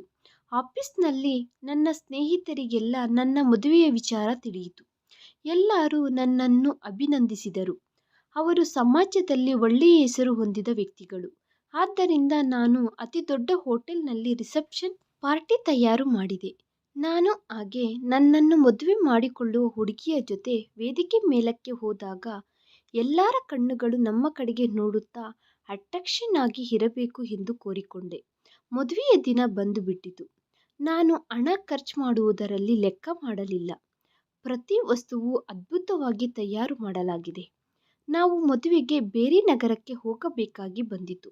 ಆ ಪ್ರಯಾಣದಲ್ಲಿ ನಮ್ಮೆಲ್ಲರಿಗೂ ಸುಸ್ತಾಯಿತು. ಆದರೆ ನನ್ನ ಮದುವೆ ಅನ್ನುವುದರಲ್ಲಿ ನಾನು ತುಂಬ ಸಂತೋಷವಾಗಿ ಇದ್ದೇನೆ. ಯಾವಾಗ ನಾನು ಒಂದು ಚಿಕ್ಕ ಮನೆಯಲ್ಲಿ ವರನಾಗಿ ಕುಳಿತುಕೊಂಡೆನೋ ನನಗೆ ಉಸಿರಾಡಲು ಆಗದಂತೆ ಅನಿಸಿತು. ನಾನು ಅಲ್ಲಿ ಕುಳಿತುಕೊಳ್ಳಲು ತುಂಬ ಬಾಧೆ ಅನಿಸಿತು. ನಾನು ನಮ್ಮ ಅಮ್ಮನ ಜೊತೆ ನಮ್ಮ ಅತ್ತೆಗೆ ಆ ವಿಷಯ ಹೇಳು ಎಂದು ಕೇಳಿದೆ. ಆದರೆ ಅವರು ಒಂದು ಚಿಕ್ಕ ಮನೆಯಲ್ಲಿಯೇ ತಯಾರಿ ಮಾಡಿದಂತೆ ಹೇಳಿದರು. ನಾನು ಏನು ಹೇಳಲು ಆಗಲಿಲ್ಲ. ಅದನ್ನು ಮೌನವಾಗಿ ಭರಿಸಿದೆ. ನಾನು ನನ್ನ ಮದುವೆಗೋಸ್ಕರ ಆಸಕ್ತಿಯಾಗಿ ಎದುರು ನೋಡುತ್ತಿದ್ದೇನೆ. ಸ್ವಲ್ಪ ಹೊತ್ತಿಗೆ ಮದುವೆಯ ಮಂತ್ರಗಳು ಶುರುವಾದವು. ಬೇಗನೆ ಮದುವೆ ಪೂರ್ತಿಯಾಯಿತು. ನನಗೆ ತುಂಬ ಹಸಿವಾಗುತ್ತಿದೆ. ನಾನು ನನ್ನ ತಾಯಿಯ ಕಡೆಗೆ ಪ್ರಶ್ನಾರ್ಥಕವಾಗಿ ಕಣ್ಣುಗಳಿಂದ ನೋಡಿದೆ. ಆದರೆ ವಧುವಿನ ಕಡೆಯಿಂದ ಊಟ ಮತ್ತು ನೀರು ಕೊಡುವ ಹಾಗೆ ಏನೂ ತಯಾರಿ ಕಾಣಿಸಲಿಲ್ಲ. ಕೊನೆಗೆ ನನಗೆ ಸಾಕಾಗಿ ನಮ್ಮ ಮಾವನವರನ್ನು ಕೇಳಿದೆ. ನನ್ನ ಪ್ರಶ್ನೆಯನ್ನು ಕೇಳಿ ಆತ ಮೌನವಾಗಿ ಇದ್ದಾನೆ. ಆನಂತರ, ಅಮರ್, ನಾನು ಮೊದಲೇ ಹೇಳಿದೆ, ಮದುವೆಯ ಹುಡುಗನ ಕಡೆಯವರಿಗೆ ಊಟದ ತಯಾರಿ ಮಾಡಲಾಗುವುದಿಲ್ಲ ಎಂದು. ನಿಮ್ಮ ಅಮ್ಮನ ಹತ್ತಿರ ಮೊದಲೇ ಹೇಳಿದೆವು. ಆಗ ನಿಮ್ಮ ಅಮ್ಮನವರು ಸ್ವತಃ ನಾವೇ ಆಹಾರವನ್ನು ತಯಾರಿ ಮಾಡಿಕೊಳ್ಳುತ್ತೇವೆ ಅಂದರು. ಆತ ತುಂಬ ಸಾಧಾರಣವಾಗಿ ಉತ್ತರ ಕೊಟ್ಟನು. ಆದರೆ ನನ್ನ ಮೇಲೆ ಒಂದು ಪರ್ವತ ಬಿದ್ದ ಹಾಗೆ ತುಂಬ ಕೋಪ ಬಂದಿತು. ಇದು ನನಗೆ ನಡೆದ ಅವಮಾನ ಎಂದು ಭಾವಿಸಿದೆ. ನನ್ನ ಜೊತೆ ಬಂದ ಅತಿಥಿಗಳು ಆಹಾರಕ್ಕೋಸ್ಕರ ಆ ಕಡೆ ಈ ಕಡೆ ಹುಡುಕಾಡುತ್ತಿದ್ದಾರೆ. ನನ್ನ ಮುಖ ನಾಚಿಕೆಯಿಂದ ಕೆಂಪಗಾಗಿದೆ. ಇದು ನನ್ನ ಅತ್ತೆ ಮಾವನವರಿಗೆ ಮೊದಲ ಕಪ್ಪು ಚುಕ್ಕೆಯಾಗಿ ಏರ್ಪಡಿದೆ. ನಾನು ನಿಶ್ಶಬ್ದವಾಗಿ ಎದ್ದು ತಿಳಿದವರಿಗೆ ಫೋನ್ ಮಾಡಿ ಊಟದ ವ್ಯವಸ್ಥೆ ಮಾಡು ಎಂದು ಹೇಳಿದೆ. ಸ್ವಲ್ಪ ಹೊತ್ತಿಗೆ ಅತಿಥಿಗಳಿಗೆ ಊಟದ ವ್ಯವಸ್ಥೆ ಸಿದ್ಧವಾಯಿತು. ನಾನು ಅಲ್ಲಿಗೆ ಹೋದೆ. ನಾನು ನಮ್ಮ ಅಮ್ಮನನ್ನು ಏನೋ ಕೇಳಬೇಕು ಅಂದುಕೊಂಡೆ. ಆದರೆ ಈ ಸಮಯದಲ್ಲಿ ಕೇಳುವುದು ಸರಿಯಲ್ಲ ಎಂದು ಅಂದುಕೊಂಡೆ. ನಾನು ತುಂಬ ಹಣವನ್ನು ಸಂಪಾದಿಸಿಕೊಂಡಿದ್ದೇನೆ. ಅದು ದೊಡ್ಡ ವಿಷಯ ಅಲ್ಲ ಎಂದು ಬಿಟ್ಟುಬಿಟ್ಟೆ. ಮದುವೆಯ ಹುಡುಗಿಯನ್ನು ಕರೆದುಕೊಂಡು ಬಂದು ನನ್ನ ಮುಂದೆ ಕುಳಿಸಿದರು. ನನಗೆ ಸ್ವಲ್ಪ ಅಸಮಾಧಾನ ಆಯಿತು. ಹುಡುಗಿ ಉದ್ದವಾಗಿ ಇದ್ದಾಳೆ. ಹಾಗೆ ಆಕೆಯ ಮುಖದ ಮೇಲೆ ಮುಸುಗು ಹಾಕಿದೆ. ಚೆನ್ನಾಗಿರುವ ಬಟ್ಟೆಗಳನ್ನು ಧರಿಸಿದ್ದಾಳೆ. ಆಕಾರವನ್ನು ನೋಡಿದರೆ ಆಕೆ ಖಚಿತವಾಗಿ ತುಂಬ ಸುಂದರವಾಗಿ ಇರುತ್ತಾಳೆ ಅನಿಸಿತು. ನನಗೆ ಅಸಮಾಧಾನ ಶುರುವಾಯಿತು. ಸ್ವಲ್ಪ ಹೊತ್ತಿಗೆ ಮದುವೆಯ ಮೆರವಣಿಗೆ ನಗರಕ್ಕೆ ಹೊರಡಿತು. ನಾವು ಮತ್ತೆ ಮನೆಗೆ ಬರುವಷ್ಟರಲ್ಲಿ ಅಷ್ಟೊತ್ತಿಗೆ ರಾತ್ರಿಯಾಯಿತು. ನನ್ನಲ್ಲಿ ಸಹನೆ ಸತ್ತು ಹೋಗಿದೆ. ಆದರೆ ನನ್ನ ತಾಯಿ ಆಚಾರಗಳನ್ನು ಪಾಟಿಸಬೇಕು ಅಂದಳು. ತುಂಬ ಚಿಕ್ಕ ಚಿಕ್ಕ ಆಚಾರಗಳನ್ನು ಪೂರ್ತಿ ಮಾಡಿಕೊಳ್ಳುತ್ತಾ ಬರುವಷ್ಟರಲ್ಲಿ ರಾತ್ರಿ 12 ಆಗಿದೆ. ನಾನು ನನ್ನ ರೂಮಿನೊಳಗಡೆ ಹೋಗುತ್ತೇನೆ ಎಂದು ಅಮ್ಮನಿಗೆ ಸನ್ನೆ ಮಾಡಿದೆ. ಎಲ್ಲರೂ ಆ ಸನ್ನೆಯನ್ನು ನೋಡಿ ನಗಲು ಪ್ರಾರಂಭಿಸಿದರು. ಆನಂತರ ಅಮ್ಮ ನನ್ನ ಹೆಂಡತಿಯನ್ನು ರೂಮಿನೊಳಗಡೆ ಕರೆದುಕೊಂಡು ಹೋಗಿ ಕುಳಿಸಿದ್ದಾಳೆ. ಅವರ ಮುಖದ ಮೇಲೆ ಒಂದು ವಿಚಿತ್ರ ಚಿರುನಗೆ ಇದೆ. ಅದರ ಕಾರಣ ನನಗೆ ಅರ್ಥ ಆಗಲಿಲ್ಲ. ಅತಿಥಿಗಳು ರೂಮಿನಿಂದ ಹೊರಗಡೆ ಹೋದ ನಂತರ ನಾನು ಬಾಗಿಲು ಮುಚ್ಚಿ ಹಿಂದಕ್ಕೆ ತಿರುಗಿದೆನು. ಮಂಚದ ಮೇಲೆ ನನ್ನ ಹೆಂಡತಿ ಆ ರೂಮಿನಲ್ಲಿ ಕುಳಿತುಕೊಂಡು ಇದ್ದಾಳೆ. ಹೂಗಳಿಂದ ರೂಮಿನಲ್ಲಿ ತುಂಬ ಸುವಾಸನೆಯ ಜೊತೆ ತುಂಬಿ ಇದೆ. ನಾನು ನಿಧಾನವಾಗಿ ನಡೆದುಕೊಂಡು ಹೋಗಿ ಮಂಚದ ಕಡೆಗೆ ಹೋಗಿ ಆಕೆಯ ಮುಂದೆ ಕುಳಿತುಕೊಂಡೆ. ಈ ದಿನ ನನ್ನ ಕೋರಿಕೆಗಳು ನೆರವೇರುವ ದಿನ. ನನ್ನ ಅದ್ಭುತವಾದ ಜೀವನದಲ್ಲಿ ಯಾವ ಕೊರತೆ ಇದೆಯೋ ಅದು ಈ ದಿನ ಪೂರ್ತಿಯಾಗುತ್ತದೆ. ಸುಂದರವಾದ ಹೆಂಡತಿಯ ಜೊತೆ ನನ್ನ ಜೀವನ ಸಂಪೂರ್ಣ ಆಗುತ್ತದೆ. ನಾನು ತನ್ನ ಮುಸುಗನ್ನು ಮೇಲಕ್ಕೆ ಎತ್ತಿದೆ. ಆದರೆ ಮರುಕ್ಷಣ ನನ್ನ ಕಾಲಿನ ಕೆಳಗೆ ಭೂಕಂಪ ಆದಂತೆ ಅನಿಸಿತು. ನನ್ನ ಕಣ್ಣುಗಳು ಆಶ್ಚರ್ಯದಿಂದ ದೊಡ್ಡವಾದವು. ಯಾಕೆಂದರೆ ನಮ್ಮ ಅತ್ತೆಯ ಮಗಳು ನನ್ನ ಮುಂದೆ ಕುಳಿತುಕೊಂಡು ಇದ್ದಾಳೆ. ಆಕೆ ನಗುತ್ತಾ ಇದ್ದಾಳೆ. ಆಕೆ ನಗುತ್ತಿದ್ದರೂ ಆಕೆಯ ಮುಖದಲ್ಲಿ ಪ್ರತ್ಯೇಕವಾದ ಹೊಳಪು ಏನೂ ಇಲ್ಲ. ಆಕೆಯ ಶರೀರ ತುಂಬ ಕಪ್ಪಾಗಿ ಇದೆ. ಮುಖಲಕ್ಷಣ ಸಹ ಸಾಧಾರಣವಾಗಿ ಇದೆ. ಅತಿ ಮುಖ್ಯವಾದ ವಿಷಯ, ಆಕೆಯ ಬಲಕೆನ್ನೆಯ ಹತ್ತಿರ ಮೇಲೆ ಒಂದು ದೊಡ್ಡ ಮಚ್ಚೆ ಇದೆ. ನನ್ನ ಹೃದಯದಲ್ಲಿ ಆವೇದನೆ ಶುರುವಾಯಿತು. ಆಕೆ ಮೌನವಾಗಿ ಕುಳಿತುಕೊಂಡು ಇದ್ದಾಳೆ. ಬಹುಶಃ ಆಕೆ ನನ್ನಿಂದ ಹೊಗಳಿಕೆ ಆಗಲಿ ಬಹುಮತಿ ಆಗಲಿ ಬರುತ್ತದೆ ಎಂದು ಆಶಿಸುತ್ತಿದ್ದಂತೆ ಇದೆ. ಆದರೆ ಒಂದು ಸರಿ ಆಕೆಯನ್ನು ನೋಡಿದ ನಂತರ ಮತ್ತೆ ತನ್ನ ಕಡೆಗೆ ನೋಡಬೇಕೆಂಬ ಆಸಕ್ತಿ ನನ್ನಲ್ಲಿ ಬರಲಿಲ್ಲ. ಬಾಧೆ ಮತ್ತು ಕೋಪದ ಜೊತೆ ನನ್ನ ಮೆದುಳಿನ ನರಗಳು ಸಿಡಿದಂತಾಗುತ್ತಿದೆ. ಅಮ್ಮ ಏನು ಹೀಗೆ ಮಾಡಿದ್ದಾಳೆ? ಆಕೆ ಎಷ್ಟು ಸುಂದರವಾಗಿ ಇರುತ್ತಾಳೆ ಎಂದು ಹೇಳಿದಳು. ಆದರೆ ಆಕೆಯನ್ನು ಒಂದು ಸರಿ ನೋಡಿದರೆ ಮತ್ತೆ ನೋಡಬೇಕು ಅನಿಸುತ್ತಿಲ್ಲ. ನೀನು ನನ್ನ ಅಂಚನೆಗಳಿಗೆ ತಕ್ಕ ಹಾಗೆ ಇಲ್ಲ. ನಾನು ನಿನ್ನನ್ನು ನೋಡದೇನೆ ಮದುವೆ ಮಾಡಿಕೊಂಡಿದ್ದು ನಾನು ಮಾಡಿದ ದೊಡ್ಡ ತಪ್ಪು. ಆದ್ದರಿಂದ ಆಕೆ ನಿಧಾನವಾಗಿ ನಗುತ್ತಾ ಅಕಸ್ಮಾತ್ತಾಗಿ ಆಕೆ ನನ್ನ ಕಡೆಗೆ ನೋಡಿದಳು. ನನ್ನ ಮಾತುಗಳನ್ನು ಕೇಳಿ ಆಕೆಯ ಕಣ್ಣುಗಳಿಂದ ಕಣ್ಣೀರು ಸುರಿಯುತ್ತಿದೆ. ನಾನು ಆಕೆಯನ್ನು ದ್ವೇಷದಿಂದ ನೋಡಿದೆ. ಹಾಗೆ ಬೇಸರದಿಂದ ಮುಖ ತಿರುಗಿಸಿಕೊಂಡೆ. ನಾನು ಯಾವಾಗಲೂ ಬೆಳ್ಳಗೆ ಇರಬೇಕೆಂದು ಕೋರಿಕೊಂಡೆನು. ಆದರೆ ನನ್ನ ಹೆಂಡತಿ ಇಷ್ಟು ಕಪ್ಪಾಗಿ ಇರುತ್ತಾಳೆ ಎಂದು ನಾನು ಕನಸಿನಲ್ಲಿ ಸಹ ಊಹಿಸಲಿಲ್ಲ. ಆಕೆಯ ಕಪ್ಪಾದ ಬಣ್ಣಕ್ಕೆ ಮಾಡಿದ ಮೇಕಪ್ ಆಕೆ ಇನ್ನಷ್ಟು ವಿಕಾರವಾಗಿ ಕಾಣುವ ಹಾಗೆ ಇದೆ. ನಾನು ಭಯದಿಂದ ಮಂಚದ ಮೇಲಿಂದ ಕೆಳಕ್ಕೆ ಇಳಿದು ಬಂದು, ನಾನು ನಿನಗೆ ವಿಚ್ಛೇದನ ಕೊಟ್ಟು ಬಿಡುತ್ತೇನೆ. ನಿನ್ನನ್ನು ನನ್ನ ಹೆಂಡತಿಯಾಗಿ ಇಟ್ಟುಕೊಳ್ಳಲಾಗುವುದಿಲ್ಲ. ನಾಳೆ ರಿಸೆಪ್ಷನ್ನಲ್ಲಿ ಎಲ್ಲರೂ ನಿನ್ನನ್ನು ನೋಡುತ್ತಾರೆ. ನಂತರ ನನ್ನ ಎಗತಾಳಿ ಮಾಡುತ್ತಾರೆ. ನನ್ನ ಮಾತುಗಳಿಂದ ಆಕೆಯ ಮುಖದಲ್ಲಿ ನಿಶ್ಶಬ್ದ ತುಂಬಿಕೊಂಡಿತು. ಅಕಸ್ಮಾತ್ತಾಗಿ ಆಕೆ ಮಂಚದ ಮೇಲಿಂದ ಇಳಿದು ನನ್ನ ಪಾದಗಳನ್ನು ಹಿಡಿದುಕೊಂಡಳು. ಅಮರ್, ದೇವರ ದಯೆಯಿಂದ ನನಗೆ ವಿಚ್ಛೇದನ ಕೊಡಬೇಡಿ. ನನ್ನ ತಂದೆ ತಾಯಿಯವರು ತುಂಬ ಬಡವರು. ಈ ಶಾಕಿಂದ ಅವರ ತಲೆಯ ಮೇಲೆ ಪರ್ವತ ಬಿದ್ದಂತೆ ಆಗುತ್ತದೆ. ನಾನು ವಿಕಾರವಾಗಿ ಇದ್ದರೆ ಅದರಲ್ಲಿ ಅವರ ತಪ್ಪು ಏನಿದೆ? ನಾನು ನಿಮಗೆ ಪ್ರತಿ ಆನಂದವನ್ನು ಕೊಡುತ್ತೇನೆ. ನನಗೆ ವಿಚ್ಛೇದನ ಕೊಡಬೇಡಿ. ಆಕೆ ಕೇಳಿಕೊಳ್ಳುತ್ತಾ ಅಳುತ್ತಿದ್ದಾಳೆ. ಆದರೆ ಆಕೆಯ ಕಪ್ಪಾದ ಕೈಗಳಿಂದ ನನ್ನ ಬಿಳಿಯ ಪಾದಗಳು ತುಂಬ ವಿಚಿತ್ರವಾಗಿ ಕಾಣಿಸಿದವು. ನಾನು ಒಂದು ಹೆಜ್ಜೆ ಹಿಂದಕ್ಕೆ ಹಾಕಿದೆನು. ಆ ರೂಮಿನಲ್ಲಿ ಇರುವ ಪ್ರತಿ ವಸ್ತುವನ್ನು ನಾಶ ಮಾಡಬೇಕು ಅನಿಸಿತು. ಆಕೆ ಬಿಕ್ಕಿ ಬಿಕ್ಕಿ ಅಳುತ್ತಿದ್ದಾಳೆ. ನಿಧಾನವಾಗಿ ಆಕೆ ಅಲ್ಲಿಂದ ಎದ್ದು, ನಿಮಗೆ ನನ್ನ ಮುಖ ಇಷ್ಟ ಇಲ್ಲದಿದ್ದರೆ ನೀವು ಮತ್ತೆ ಮದುವೆ ಮಾಡಿಕೊಳ್ಳಿ. ನಾನು ನಿಮ್ಮನ್ನು ತಡೆಯುವುದಿಲ್ಲ. ನನ್ನಿಂದ ನಿಮ್ಮ ಹೆಸರು ತೆಗೆದು ಹಾಕಬೇಡಿ. ನಾನು ಇಲ್ಲಿ ಎಲ್ಲೋ ಒಂದು ಮೂಲೆಯಲ್ಲಿ ಇದ್ದು ನಿಮಗೆ ಸೇವೆ ಮಾಡಿಕೊಳ್ಳುತ್ತಾ ಇರುತ್ತೇನೆ. ನಾನು ನಿಮ್ಮನ್ನು ತುಂಬ ಪ್ರೀತಿಸುತ್ತಿದ್ದೇನೆ. ನೀವು ಇಲ್ಲದೆ ನಾನು ಬದುಕಲಾಗುವುದಿಲ್ಲ ಅಂದಳು. ಆಕೆಯ ಮಾತುಗಳಿಂದ ನನ್ನಲ್ಲಿ ಇನ್ನಷ್ಟು ದ್ವೇಷ ಜ್ವಾಲೆಯಂತೆ ಉರಿಯಿತು. ಆಕೆಯ ಜೊತೆ ಎಂತಹುದೇ ಸಂಬಂಧವನ್ನು ನಾನು ಭರಿಸಲಾಗುವುದಿಲ್ಲ. ಆದರೆ ನಾನು ಏನು ಮಾಡಲಾಗದ ಸ್ಥಿತಿಯಲ್ಲಿ ಇದ್ದೇನೆ. ತುಂಬ ಹೊತ್ತು ರೂಮಿನಲ್ಲಿ ಆರ್ಗ್ಯುಮೆಂಟ್ಸ್ ಆದ ನಂತರ ನಾನು ಕೊನೆಗೆ ರೂಮಿನ ಬಾಗಿಲು ತೆಗೆದು ಹೊರಗಡೆ ಹೊರಟು ಹೋದೆ. ಅಮ್ಮ ಹೊರಗಡೆ ಸೋಫಾದಲ್ಲಿ ಕುಳಿತುಕೊಂಡಿದ್ದಾಳೆ. ನಾನು ಹೊರಗಡೆ ಬರುವುದನ್ನು ನೋಡಿ ಅವರ ಮುಖದಲ್ಲಿ ಚಿರುನಗೆ ಕಾಣುತ್ತಿತ್ತು. ಈ ಸಮಯದಲ್ಲಿ ನೀನು ಹೊರಗಡೆ ಯಾಕೆ ಬಂದೆ ಎಂದು ಅಮ್ಮ ಒಂದು ಮಾತು ಸಹ ಕೇಳಲಿಲ್ಲ. ಆಕೆ ನಿಶ್ಶಬ್ದವಾಗಿ ಕುಳಿತುಕೊಂಡು ಜಪಮಾಲೆ ಜಪಿಸುತ್ತಲೇ ಇದ್ದಾಳೆ. ನಾನು ಮನೆಯಿಂದ ಹೊರಗಡೆ ಬಂದೆನು. ರೋಡಿನ ಮೇಲೆ ಎಷ್ಟು ಸಮಯ ತಿರುಗುತ್ತಾ ಇದ್ದೇನೋ ನನಗೆ ಗೊತ್ತಿಲ್ಲ. ಆದರೆ ಕೊನೆಗೆ ನಾನು ನಿರ್ಣಯಿಸಿಕೊಂಡೆ, ಖಚಿತವಾಗಿ ಸುಂದರವಾದ ಹುಡುಗಿಯನ್ನು ಮದುವೆ ಮಾಡಿಕೊಳ್ಳಬೇಕು ಎಂದು. ಮರುದಿನ ರಿಸೆಪ್ಷನ್ ಪಾರ್ಟಿ ನಡೆಯಿತು. ಆಕೆಯ ಮುಖದ ಮೇಲೆ ಇರುವ ಮುಸುಗನ್ನು ತೆಗೆಯಬಾರದೆಂದು ಆಕೆಗೆ ಹೇಳಿದೆ. ಬಡವರ ಹುಡುಗಿ ನನ್ನ ಮಾತುಗಳು ಕೇಳಿದಳು. ಪಾರ್ಟಿಗೆ ಬಂದವರೆಲ್ಲ ಹೀಗೆ ಹೇಳುತ್ತಲೇ ಇದ್ದಾರೆ. ರಿಸೆಪ್ಷನ್ನಲ್ಲಿಯೂ ವಧುವಿಗೆ ಇಂತಹ ಮುಸುಗು ಧರಿಸಬೇಡಿ ಎಂದು. ಆದರೆ ಅಮ್ಮ ಎಲ್ಲರನ್ನೂ ಮೌನವಾಗಿ ಇರಿಸಿದಳು. ನನ್ನ ಹೃದಯ ಆಕೆಯಿಂದ ಪೂರ್ತಿಯಾಗಿ ಬೇಸರಗೊಂಡಿದೆ. ನಂತರ ತುಂಬ ಜನ ನಮ್ಮನ್ನು ಇನ್ವೈಟ್ ಮಾಡಿದರು. ಆದರೆ ನಾನು ವಿಧವಾದ ಸಾಕುಗಳು ಹೇಳಿ ತಿರಸ್ಕರಿಸಿದೆ. ಮರುದಿನದಿಂದ ನಾನು ಕೆಲಸಕ್ಕೆ ಹೋಗಲು ಶುರು ಮಾಡಿದೆ. ಆದರೆ ನನ್ನ ಪ್ರಾಣ ಸ್ನೇಹಿತ ಸಮೀರ್ಗೆ ಏನೋ ಅರ್ಥವಾಗಿದೆ. ನನ್ನ ಹಾಗೆ ಹೊಸದಾಗಿ ಮದುವೆ ಮಾಡಿಕೊಂಡ ವ್ಯಕ್ತಿ. ಮರುದಿನಾನೇ ಕೆಲಸಕ್ಕೆ ಬಂದಿದ್ದು ಆತನಿಗೆ ಇಷ್ಟ ಆಗಲಿಲ್ಲ. ಆತನು ಅದೇ ದಿನ ಸಾಯಂಕಾಲ ನನ್ನನ್ನು ಅವರ ಮನೆಗೆ ಪಾರ್ಟಿಗೆ ಆಹ್ವಾನಿಸಿದನು. ನಾನು ತಿರಸ್ಕರಿಸಬೇಕು ಅಂದುಕೊಂಡೆ. ಆದರೆ ಆತನು ನನ್ನ ಪ್ರತಿವಾದನೆಯನ್ನು ತೀವ್ರವಾಗಿ ತಿರಸ್ಕರಿಸಿದನು. ಮದುವೆಯಾದ ಮರುದಿನ ಯಾರು ಕೆಲಸಕ್ಕೆ ಹೋಗುತ್ತಾರೆ? ನೀನು ಹನಿಮೂನ್ಗೆ ಯಾಕೆ ಹೋಗಲಿಲ್ಲ? ಅತ್ತಿಗೆಯನ್ನು ಕರೆದುಕೊಂಡು ಸಾಯಂಕಾಲ ಮನೆಗೆ ಡಿನ್ನರ್ಗೆ ಬಾ ಅಂದನು. ನನ್ನ ವಿಷಾದಕರವಾದ ಮುಖವನ್ನು ನೋಡಿ ಆತನಿಗೆ ಎಲ್ಲ ಅರ್ಥವಾಗಿದೆ.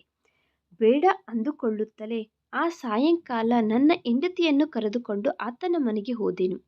ನಾನು ಆ ಹುಡುಗಿಯ ಜೊತೆ ಬರುವುದನ್ನು ನೋಡಿ ನನ್ನ ಇಬ್ಬರ ಸ್ನೇಹಿತರು ಅರ್ಥ ಮಾಡಿಕೊಂಡರು.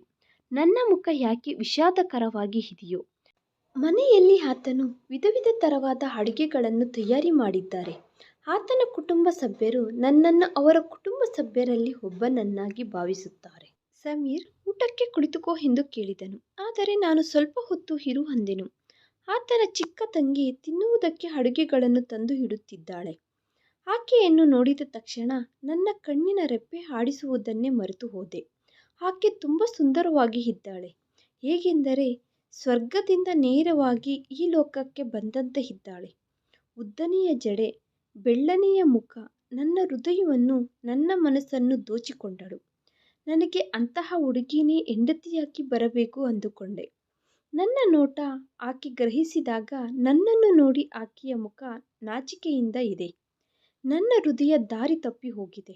ನಾನು ಆಕೆಯನ್ನು ಎಂತಹುದೇ ಪರಿಸ್ಥಿತಿಯಲ್ಲಾಗಲಿ ನನ್ನ ಹೆಂಡತಿಯನ್ನಾಗಿ ಮಾಡಿಕೊಳ್ಳಬೇಕು ಅಂದುಕೊಂಡೆ. ನನ್ನ ಹೆಂಡತಿ ಇದೆಲ್ಲ ಮೌನವಾಗಿ ನೋಡುತ್ತಾ ಇದ್ದು ಹೋದಳು. ಆಕೆ ತುಂಬ ಕಡಿಮೆ ಊಟವನ್ನು ತಿಂದಳು. ಸಮೀರ್ ಮನೆಯಿಂದ ಬರುತ್ತಿದ್ದಾಗಲೇ ನಾನು ನನ್ನ ಹೃದಯದಲ್ಲಿ ನಿರ್ಣಯಿಸಿಕೊಂಡೆ, ನಾನು ಸಮೀರ್ ತಂಗಿಯ ಜೊತೆ ಮಾತನಾಡಬೇಕು ಎಂದು. ಹಾಗೆ ನಾನು ತುಂಬ ಸಮಯ ಕಾಯುತ್ತಾ ಇರಲಿಲ್ಲ. ಆ ಮರುದಿನಾನೇ ನಾನು ಸಮೀರ್ಗೆ ನನ್ನ ಭಾವನೆಗಳನ್ನು ಹೇಳಿದೆನು. ಆತನು ಶಾಕ್ ಆದನು. ಆದರೆ ಅಮರ್, ನಿನಗೆ 2 ದಿನಗಳ ಹಿಂದೆಯೇ ಮದುವೆ ನಡೆದಿದೆ. ನಾನು ಆಶ್ಚರ್ಯಪಟ್ಟೆನು. ತುಂಬ ವಿಕಾರವಾಗಿ ಇರುವ ಹುಡುಗಿಯನ್ನು ತಂದು ನನ್ನ ಕತ್ತು ಕೊಯ್ದರು. ಅವಳು ನನ್ನ ಹೆಂಡತಿ ಅಲ್ಲ. ಆಕೆಯನ್ನು ನಮ್ಮ ಅಮ್ಮ ಸೊಸೆಯಾಗಿ ಮಾಡಿಕೊಂಡಿದ್ದಾಳೆ. ನನಗೆ ಇಷ್ಟವಾದ ವ್ಯಕ್ತಿಯನ್ನು ನಾನು ಮದುವೆ ಮಾಡಿಕೊಳ್ಳಬೇಕು ಅಂದುಕೊಳ್ಳುತ್ತಿದ್ದೇನೆ. ನಿಮ್ಮ ತಂಗಿಗೆ ಪ್ರಪಂಚದಲ್ಲಿ ಇರುವ ಪ್ರತಿಯೊಂದು ಸಂತೋಷವನ್ನು ಕೊಡುತ್ತೇನೆ. ನಾನು ಆತನಿಗೆ ಎಲ್ಲ ವಿಧವಾದ ಭರವಸೆ ಕೊಟ್ಟೆನು. ನನ್ನ ಅಂತಸ್ತು, ಒಳ್ಳೆಯ ಜಾಬ್ ಹಾಗೆ ಹಣ ಇರುವುದನ್ನು ನೋಡಿ ಆತನನ್ನು ಆಲೋಚಿಸುವ ಹಾಗೆ ಮಾಡಿದೆ. ಕೊನೆಗೆ ಆತ ಒಪ್ಪಿಕೊಂಡನು. ಆ ದಿನ ನಾನು ತುಂಬ ಸಂತೋಷವಾಗಿ ಇದ್ದೇನೆ. ನಾನು ಮನೆಗೆ ಮತ್ತೆ ಬಂದು ಎಲ್ಲರಿಗಿಂತ ಮೊದಲು ಅಮ್ಮನಿಗೆ ಈ ವಿಷಯ ಹೇಳಿದೆ. ನನ್ನ ಅಭಿಪ್ರಾಯ ಕೇಳಿದ ನಂತರ ಅಮ್ಮನ ಮುಖದಲ್ಲಿ ಎಂತಹುದೇ ಆಶ್ಚರ್ಯ ಕಾಣಿಸಲಿಲ್ಲ. ಅಮ್ಮ ಮೊದಲೇ ಊಹಿಸಿದಂತೆ ಇದ್ದಾಳೆ. 1 ವಾರದ ನಂತರ ನಾನು ಪವಿತ್ರ ಅನ್ನು ಮದುವೆ ಮಾಡಿಕೊಂಡು ನನ್ನ ಮನೆಗೆ ಕರೆದುಕೊಂಡು ಬಂದೆ. ಆಕೆಯ ಅಂದ ಹಾಗೆ ಅಲಂಕಾರ ನೋಡಿ ನನ್ನ ಮೊದಲನೆಯ ಹೆಂಡತಿ ಕವಿತಾ ಅಲ್ಲಿ ನಿಂತುಕೊಂಡು ನೋಡಿ ನಿಶ್ಶಬ್ದವಾಗಿ ರೂಮಿನಿಂದ ಹೊರಗಡೆ ಹೊರಟು ಹೋದಳು. ನಾನು ಕಬೋರ್ಡ್ನಿಂದ ತನ್ನ ಬಟ್ಟೆಗಳನ್ನು ತೆಗೆದು ಸೋಫಾ ಮೇಲೆ ಇಟ್ಟೆ. ಈ ರೂಮಿನಲ್ಲಿ ಇನ್ನೂ ಪವಿತ್ರ ಇರುತ್ತಾಳೆ. ನೀನು ಅಮ್ಮನ ರೂಮಿನಲ್ಲಿ ಇಲ್ಲದಿದ್ದರೆ ಸ್ಟೋರ್ ರೂಮಿನಲ್ಲಿ ಮಲಗಿಕೋ ಎಂದು ದ್ವೇಷದಿಂದ ತುಂಬಿ ಹೋದ ಸ್ವರದಿಂದ ಹೇಳಿದೆ. ಆದರೆ ಆಕೆ ಮಾತ್ರ ಏನೂ ಅನ್ನಲಿಲ್ಲ. ಆಕೆಯ ಕಣ್ಣುಗಳಲ್ಲಿ ಕಣ್ಣೀರು ಸುರಿಯುತ್ತಿದ್ದಾವೆ. ಆಕೆ ನಿಶ್ಶಬ್ದವಾಗಿ ಸ್ಟೋರ್ ರೂಮನ್ನು ತನ್ನ ಬೆಡ್ರೂಮ್ ಆಗಿ ಬದಲಾಯಿಸಿಕೊಂಡಳು. ಅಮ್ಮನಿಗೆ ಉಚಿತವಾಗಿ ಒಬ್ಬ ಕೆಲಸದವಳು ಸಿಕ್ಕಿದಂತೆ ಬೆಳಗ್ಗೆಯಿಂದ ರಾತ್ರಿಯ ತನಕ ಆಕೆಯ ಕೈಯಲ್ಲಿ ಕೆಲಸ ಮಾಡಿಸಿಕೊಳ್ಳುತ್ತಿದ್ದಳು. ಮಾತಿಗೂ ಆಕೆಯನ್ನು ಬೈಯುತ್ತಿದ್ದಳು, ಗದರುತ್ತಿದ್ದಳು, ಹಾಗೆ ಅವಮಾನಿಸುತ್ತಿದ್ದಳು. ನಾನು ಆಶ್ಚರ್ಯಪಟ್ಟೆ. ಯಾಕೆಂದರೆ ಮೃದು ಸ್ವಭಾವವಾದ ನಮ್ಮ ಅಮ್ಮ ಇಂತಹ ಉಗ್ರ ರೂಪ ಇಷ್ಟಕ್ಕೂ ಮೊದಲು ಯಾವಾಗಲೂ ನಾನು ನೋಡಲಿಲ್ಲ. ಆದರೆ ನನಗೆ ಕವಿತಾ ಮೇಲೆ ಎಂತಹುದೇ ಆಸಕ್ತಿ ಇಲ್ಲ. ಅದಕ್ಕೆ ಅಮ್ಮ ಆಕೆಯ ಜೊತೆ ಯಾವ ವಿಧವಾಗಿ ವ್ಯವಹರಿಸುತ್ತಿದ್ದರೂ ನಾನು ಇರಿಸಿಕೊಳ್ಳಲಿಲ್ಲ. ನಾನು ನನ್ನ ಹೊಸ ಜೀವನದಲ್ಲಿ ಮುಳುಗಿ ಹೋಗಿದ್ದೇನೆ. ಪವಿತ್ರ ಫ್ಯಾಷನ್ ಆಗಿ ಇರುತ್ತಿದ್ದಳು. ಹಾಗೆ ಆಕೆ ಹೊಸ ಫ್ಯಾಷನ್ ಡ್ರೆಸ್ಗಳು ಹಾಕಿಕೊಳ್ಳುತ್ತಾಳೆ. ಹಾಗೆ ಯಾವಾಗಲೂ ಮೇಕಪ್ ಮಾಡಿಕೊಳ್ಳುತ್ತಾಳೆ. ಆಕೆಯ ಅಂದವನ್ನು ನೋಡಿ ನಾನು ತುಂಬ ಸಂತೋಷವಾಗಿ ಇರುತ್ತಿದ್ದೆನು. ಮನೆಯ ಕೆಲಸಗಳೆಲ್ಲ ಕವಿತಾ ಮಾಡುತ್ತಿದ್ದರಿಂದ ಪವಿತ್ರಾಗೆ ಯಾವ ಕೆಲಸ ಮಾಡಬೇಕಾದ ಅವಸರ ಇರುತ್ತಿರಲಿಲ್ಲ. ನನಗೆ ಮದುವೆಯಾಗಿ ಸ್ವಲ್ಪ ಸಮಯದ ನಂತರ ನಾನು ಪವಿತ್ರ ಹನಿಮೂನ್ಗೆ ಹೋದೆವು. ಹನಿಮೂನ್ಗೆ ಹೋಗಿ ಆ ಲಾಂಗ್ ಟ್ರಿಪ್ಪನ್ನು ಮುಗಿಸಿಕೊಂಡು ಬಂದಾಗ ತಿಳಿಯಿತು ಪವಿತ್ರ ಗರ್ಭವತಿ ಎಂದು. ಈಗ ನನ್ನ ಜೀವನ ಪೂರ್ತಿಯಾಗುತ್ತಿದೆ. ನಾನು ತುಂಬ ಸಂತೋಷವಾಗಿದ್ದೇನೆ. ಒಂದೇ ಒಂದು ವಿಷಯ ನನ್ನನ್ನು ನೋವು ಇಡುತ್ತಿದೆ. ಈಗ ಮನೆಯಲ್ಲಿ ನಿಶ್ಶಬ್ದವಾಗಿ ಕವಿತಾ ನನ್ನನ್ನು ನನ್ನ ಹಿಂದೆ ಬರುತ್ತಿರುವ ನೆರಳಿನಂತೆ ಕಾಣಿಸಲು ಶುರುವಾಗಿದೆ. ಆಕೆ ಯಾವಾಗಲೂ ಏನೂ ಹೇಳುತ್ತಿರಲಿಲ್ಲ. ತುಂಬ ಸರಿ ಅಮ್ಮ ಆಕೆಯನ್ನು ಹೊಡೆಯುತ್ತಿದ್ದರೂ ಸಹ ಆಕೆ ನಿಶ್ಶಬ್ದವಾಗಿ ಭರಿಸುತ್ತಿದ್ದಳು. ಒಂದು ದಿನ ಹಾಲು ಚೆಲ್ಲಿದಾಗ ಅಮ್ಮ ಆಕೆಯನ್ನು ಕೋಲಿನಿಂದ ಎಷ್ಟು ಹೊಡೆದಿದ್ದಾಳೆಂದರೆ ಆ ಏಟುಗಳನ್ನು ಭರಿಸಲಾರದೆ ಆಕೆ ಬಿಕ್ಕಿ ಬಿಕ್ಕಿ ಅತ್ತಳು. ಆದರೂ ಆಕೆ ತುಟಿಗಳಿಂದ ಒಂದು ಕಂಪ್ಲೇಂಟ್ ಸಹ ಹೊರಗಡೆ ಬರಲಿಲ್ಲ. ಯಾಕೋ ಗೊತ್ತಿಲ್ಲ, ಆ ದಿನ ನನ್ನ ಹೃದಯ ಒಂದು ವಿಚಿತ್ರವಾದ ಅಶಾಂತಿಯಿಂದ ತುಂಬಿ ಹೋಗಿದೆ. ನಾನು ಯಾವ ಕೆಲಸದಲ್ಲಾದರೂ ಎಷ್ಟು ಬ್ಯುಸಿಯಾಗಿ ಇದ್ದರೂ ಆಕೆಯ ಅಮಾಯಕವಾದ ಕಣ್ಣುಗಳು ನನಗೆ ಪ್ರತಿ ಕಡೆಯೂ ಕಾಣಿಸುತ್ತಿದ್ದವು. ಅದಕ್ಕೆ ನಾನು ಈ ದಿನ ಸಹ ಬೇಗ ಆಫೀಸಿನಿಂದ ಮನೆಗೆ ಬಂದೆನು. ಈ ದಿನ ರಾತ್ರಿ ನಾನು ಏನು ನೋಡಿದೆನೋ ಅದು ನೋಡಿದ ತಕ್ಷಣವೇ ನಾನು ಬಿಕ್ಕಿ ಬಿಕ್ಕಿ ಅತ್ತೆನು. ನನ್ನ ಮಗ ಗಟ್ಟಿಯಾಗಿ ಕಿರುಚುತ್ತಾ ಅಳುತ್ತಿದ್ದಾನೆ. ನಾನು ಎದ್ದು ಮಗುವಿನ ಕಡೆಗೆ ನೋಡಿದೆನು. ಪವಿತ್ರ ಮಾತ್ರ ಏನೂ ಹಿಡಿಯದವಳಂತೆ ನಿದ್ದೆ ಮಾಡುತ್ತಿದ್ದಾಳೆ. ನಾನು ಆಕೆಯನ್ನು ಎಬ್ಬಿಸಿ ಮಗು ಅಳುತ್ತಿದ್ದಾನೆ ಎಂದು ಹೇಳಿದೆ. ಆದರೆ ಆಕೆ ಮಾತ್ರ ಆ ಕಡೆ ತಿರುಗಿಕೊಂಡು ಮತ್ತೆ ನಿದ್ದೆ ಒಳಗಡೆ ಜಾರಿಕೊಂಡಳು. ಆಕೆ ಖಚಿತವಾಗಿ ಸುಂದರವಾಗಿ ಆದರೆ ಇದ್ದಾಳೆ. ಆದರೆ ಆಕೆಗೆ ಮರ್ಯಾದೆ ಪೂರ್ವಕವಾಗಿ ವ್ಯವಹರಿಸುವ ಪದ್ಧತಿ ಒಂದು ಕಡಿಮೆಯಾಗಿದೆ. ರಾತ್ರಿ ಎಲ್ಲ ಮಗು ಅಳುತ್ತಲೇ ಇರುತ್ತಿದ್ದನು. ನಾನು ಅವನನ್ನು ನೋಡಿಕೊಳ್ಳುತ್ತಿದ್ದೆನು. ಮಗುವಿಗೆ ಹಾಲು ಕುಡಿಸಿದ ನಂತರ ನಾನು ರೂಮಿನಿಂದ ಹೊರಗಡೆ ಬಂದೆನು. ನಾನು ಮತ್ತೆ ಹೋಗಿ ಆ ರೂಮಿನ ಹತ್ತಿರ ನಿಂತುಕೊಂಡೆನು. ಅಲ್ಲಿ ಸ್ವಲ್ಪ ಸಮಯದ ಹಿಂದೆ ಆ ದೃಶ್ಯ ನೋಡಿದ ರೂಮಿನ ಹತ್ತಿರ ನಿಂತುಕೊಂಡು ಇದ್ದು ಹೋದೆನು. ಈ ಸಾರಿ ಸ್ಟೋರ್ ರೂಮಿನ ಬಾಗಿಲು ತೆಗೆದಿದೆ. ಕವಿತಾ ಕುಳಿತುಕೊಂಡು ಬಿಕ್ಕಿ ಬಿಕ್ಕಿ ಅಳುತ್ತಿದ್ದಾಳೆ. ಅಮ್ಮ ಇನ್ನೂ ಆಕೆಯ ಮುಂದೆನೇ ನಿಂತುಕೊಂಡು ಇದ್ದಾಳೆ. ನೋಡು, ಮದುವೆಯಾದ ನಂತರ ನಿಮ್ಮ ಅಮ್ಮ ನನಗೆ ಮಾಡಿದ್ದಕ್ಕೆ ನಾನು ಹೇಗೆ ಪ್ರತೀಕಾರ ತೀರಿಸಿಕೊಂಡೆನು. ನನ್ನ ಮಗ ನಿನ್ನನ್ನು ಯಾವತ್ತಿಗೂ ಮುಟ್ಟಿಕೊಳ್ಳುವುದಿಲ್ಲ ಎಂದು. ಅದಕ್ಕೆ ನಾನು ಬೇಕಾಗಿಯೇ ನನ್ನ ಮಗನ ಜೊತೆ ನಿನ್ನ ಮದುವೆ ಮಾಡಿದೆ. ಈಗ ನೋಡು, ನೀನು ಮನೆಯಲ್ಲಿ ಕೆಲಸಕ್ಕೆ ಬಾರದೇ ಇರುವ ಕಸದ ಹಾಗೆ ಬಿದ್ದಿದ್ದೀಯ. ಹಾಗೆ ನಿನ್ನ ಪರಿಸ್ಥಿತಿ ನೋಡಿ ನಿಮ್ಮ ಅಮ್ಮ ನೋವು ಪಡುತ್ತಿದ್ದರೆ ನನ್ನ ಮನಸ್ಸಿಗೆ ತುಂಬ ಸಂತೋಷವಾಗಿ ಇದೆ. ಇನ್ನು ಅರ್ಧ ರಾತ್ರಿ ಆ ದೇವರನ್ನು ನೆನಪಿಸಿಕೊಳ್ಳುತ್ತಾ ಜಪಮಾಲೆ ಜಪಿಸುವುದರಿಂದ ನಿನಗೆ ಆಗುವ ಲಾಭವಾದರೂ ಏನಿದೆ? ನೀನು ಒಳ್ಳೆಯವಳಂತೆ ಬದಲಾಗುವುದಕ್ಕೆ ಪ್ರಯತ್ನಿಸುತ್ತಿದ್ದೀಯೇನೋ. ಹೋಗಿ ನನಗೋಸ್ಕರ ಹಾಲು ಬಿಸಿ ಮಾಡಿಕೊಂಡು ತೆಗೆದುಕೊಂಡು ಬಾ ಎಂದು ಅಮ್ಮ ಗಟ್ಟಿಯಾಗಿ ಆಕೆಯನ್ನು ಕಾಲಿನಿಂದ ಒದ್ದಳು. ಆಕೆ ಮತ್ತೆ ಅಳಲು ಶುರು ಮಾಡಿದಳು. ನಿಶ್ಶಬ್ದವಾಗಿ ಆಕೆಯ ಸ್ಥಾನದಿಂದ ಎದ್ದು ನಿಂತುಕೊಂಡಳು. ಇದೆಲ್ಲ ನೋಡಿ ಪರ್ವತ ಮುರಿದು ನನ್ನ ಮೇಲೆ ಬಿದ್ದಂತೆ ಅನಿಸಿತು. ಅಮ್ಮ ತನ್ನ ಪ್ರತೀಕಾರವನ್ನು ತೀರಿಸಿಕೊಳ್ಳುವುದಕ್ಕೆ ನನ್ನನ್ನು ಉಪಯೋಗಿಸಿಕೊಂಡಿದ್ದಾಳೆ. ಅತ್ತೆ ಅಮ್ಮನಿಗೆ ಎಂತಹ ತೊಂದರೆಯನ್ನು ಕೊಟ್ಟಳೋ ನನಗೆ ಗೊತ್ತಿಲ್ಲ. ಆದರೆ ಇವುಗಳೆಲ್ಲವುದರಲ್ಲಿ ಕವಿತಾದು ಮಾತ್ರ ಎಂತಹುದೇ ತಪ್ಪು ಇಲ್ಲ. ಆಕೆ ನಿಶ್ಶಬ್ದವಾಗಿ ನನ್ನ ಪಕ್ಕದಿಂದಲೇ ಹೋದಳು. ಆಕೆಯ ನೋಟ ಒಂದು ಸರಿ ನನ್ನ ಮೇಲೆ ಬಿದ್ದ ತಕ್ಷಣ ತಲೆಯಿಂದ ಪಾದದವರೆಗೆ ನನ್ನಲ್ಲಿ ನಡುಕ ಶುರುವಾಯಿತು. ಆಕೆ ಕುಳಿತುಕೊಂಡು ನನ್ನ ಬಗ್ಗೆ ದೇವರಿಗೆ ಫಿರ್ಯಾದು ಮಾಡಿದಂತಾದರೆ ನನ್ನ ಗತಿ ಏನಾಗುತ್ತದೆಯೋ. ಆಫೀಸಿನಲ್ಲಿ ಕೆಲವರದು ಬಾಡಿದ ಮುಖಗಳು ನನಗೆ ನೆನಪಾಗಲು ಶುರುವಾಯಿತು. ಬಾಸ್ಗೆ ಪದೇ ಪದೇ ನನ್ನ ಮೇಲೆ ದೂರು ಕೊಡುತ್ತಿದ್ದಾರೆ. ನನ್ನ ಮಗು ಯಾವಾಗಲೂ ಒಬ್ಬ ಅನಾಥನಂತೆ ಒಂದು ಕಡೆ ಇರುತ್ತಿದ್ದನು. ಪವಿತ್ರ ಯಾವಾಗಲೂ ಅಲಂಕರಿಸಿಕೊಳ್ಳುವುದರಲ್ಲಿಯೇ ಬ್ಯುಸಿಯಾಗಿ ಇರುತ್ತಿದ್ದಳು. ಕವಿತಾ ನನ್ನಿಂದ ದೂರ ಹೋಗಬೇಕು ಅಂದುಕೊಂಡಳು. ಆದರೆ ನಾನು ತನ್ನ ಕೈಯನ್ನು ಹಿಡಿದುಕೊಂಡೆನು. ರಾತ್ರಿ ಈ ಸಮಯದಲ್ಲಿ ನೀನು ನನ್ನ ಹೆಂಡತಿಯ ಜೊತೆ ಹೀಗೆ ಹೇಗೆ ಪ್ರವರ್ತಿಸುತ್ತಿದ್ದೀಯಾ ಅಮ್ಮ? ಈ ದಿನ ನಾನು ಏನಾದರೂ ಕೇಳಿಸಿಕೊಂಡೆನೋ ಆ ಪಾಪವನ್ನು ನನ್ನ ತಲೆಯ ಮೇಲೆ ಹಾಕಿಕೊಳ್ಳಲಾಗುವುದಿಲ್ಲ. ಈ ದಿನದಿಂದ ನಾನು ಕವಿತಾಗೆ ನನ್ನ ಹೆಂಡತಿಯ ಸ್ಥಾನವನ್ನು ಕೊಡುತ್ತಿದ್ದೇನೆ. ಆಕೆ ಈಗ ಸ್ಟೋರ್ ರೂಮಿನಲ್ಲಿ ಅಲ್ಲ, ಬೇರೆ ರೂಮಿನಲ್ಲಿ ಇರುತ್ತಾಳೆ. ಈಗ ಈ ಇಬ್ಬರು ಹೆಂಡತಿಯರಿಗೂ ನ್ಯಾಯ ಮಾಡುವುದು ನನ್ನ ಜವಾಬ್ದಾರಿ. ಈ ದಿನದ ನಂತರದಿಂದ ನೀನು ನನ್ನ ಹೆಂಡತಿಯನ್ನು ಏನೂ ಅನ್ನಬಾರದು. ಅಮ್ಮನ ಮುಖ ಬಾಡಿ ಹೋಯಿತು. ಅಸಲು ವಿಷಯ ಏನೆಂದರೆ, ಅಮ್ಮ ಮದುವೆ ಮಾಡಿಕೊಂಡು ಮನೆಗೆ ಬಂದ ಹೊಸದರಲ್ಲಿ ಅತ್ತೆ ಮಾತುಗಳು ಕೇಳಿ ಅಪ್ಪ ಅಮ್ಮನನ್ನು ವೇದಿಸುತ್ತಿದ್ದರಂತೆ. ಆ ಕಾರಣದಿಂದ ಅಮ್ಮ ಅತ್ತಿಗೆ ಮೇಲೆ ದ್ವೇಷ ಬೆಳೆಸಿಕೊಂಡಿದ್ದಳು. ಆದರೆ ನನ್ನ ಹೃದಯದಿಂದ ಬಾಧೆ ಇಳಿಯುತ್ತಿರುವ ವಿಚಿತ್ರವಾದ ಶಾಂತಿಯ ಅನುಭೂತಿ ನನಗೆ ಸಿಗುತ್ತಿದೆ. ಕವಿತಾ ಕಣ್ಣೀರಿನ ಕಣ್ಣುಗಳಲ್ಲಿ ಸಹ ಒಂದು ಪ್ರತ್ಯೇಕವಾದ ಆನಂದ ಕಾಣಿಸಿತು. ಆಕೆಯ ಮುಖದ ಮೇಲೆ ಒಂದು ಚಿರುನಗೆ ಬಂದಿತು. ನಾನು ತನ್ನ ಮುಖದ ಕಡೆಗೆ ಜಾಗೃತಿಯಿಂದ ನೋಡಿದೆನು. ಆಕೆಯ ಮುಖದ ಮೇಲೆ ದುಪ್ಪಟ ಸ್ವಲ್ಪ ಸೈಡಿಗೆ ಇದೆ. ಹಾಗೆ ಆಕೆಯ ಮುಖದಲ್ಲಿ ಅಮಾಯಕತ್ವ ಅನ್ನುವುದು ಎತ್ತಿ ಕಾಣಿಸುತ್ತಿದೆ. ಆಕೆ ಸುಂದರವಾಗಿಯಾದರೆ ಇಲ್ಲ, ಆದರೆ ವಿಕಾರವಾಗಿ ಸಹ ಇಲ್ಲ. ನಾನು ಮೆಲ್ಲಗೆ ಆಕೆಯ ಕೈ ಹಿಡಿದುಕೊಂಡು ನನ್ನ ಕಡೆಗೆ ಎಳೆದುಕೊಂಡು ಆಕೆಯನ್ನು ರೂಮಿನೊಳಗಡೆ ಕರೆದುಕೊಂಡು ಹೋದೆನು. ಬೆಳಕಾದ ನಂತರನೇ ನಾನೇ ನನ್ನ ಇಬ್ಬರು ಹೆಂಡತಿಯರನ್ನು ಸಮಾನವಾದ ಹಕ್ಕುಗಳನ್ನು ಕಲ್ಪಿಸುತ್ತೇನೆ ಅಂದೆನು. ಪವಿತ್ರ ಮೊದಲು ತುಂಬ ಕೂಗಾಡಿದಳು, ಅತ್ತಳು. ಆದರೆ ನಂತರ ಮೌನವಾಗಿ ಇದ್ದು ಹೋದಳು. ಯಾಕೆಂದರೆ ಆಕೆ ನನ್ನ ಸಂಪಾದನೆ ಹಾಗೂ ಆಸ್ತಿಯನ್ನು ಬಿಡುವುದಕ್ಕೆ ಸಿದ್ಧವಾಗಿ ಇಲ್ಲ. ಕವಿತಾ ತುಂಬ ಸಂತೋಷವಾಗಿ ಇದ್ದಳು. ಆಕೆ ಎದ್ದರೂ ಕುಳಿತುಕೊಂಡರೂ ಆ ದೇವರಿಗೆ ಮಾತ್ರ ಕೃತಜ್ಞತೆಗಳು ಹೇಳುವುದು ಮರೆತು ಹೋಗುತ್ತಿರಲಿಲ್ಲ. ಈಗಲೂ ಆಕೆ ಮೊದಲಿನ ಹಾಗೆ ಮನೆಯ ಕೆಲಸಗಳೆಲ್ಲ ಮಾಡುತ್ತಿದ್ದಳು. ಆದರೆ ಒಂದು ವ್ಯತ್ಯಾಸ ಇದೆ.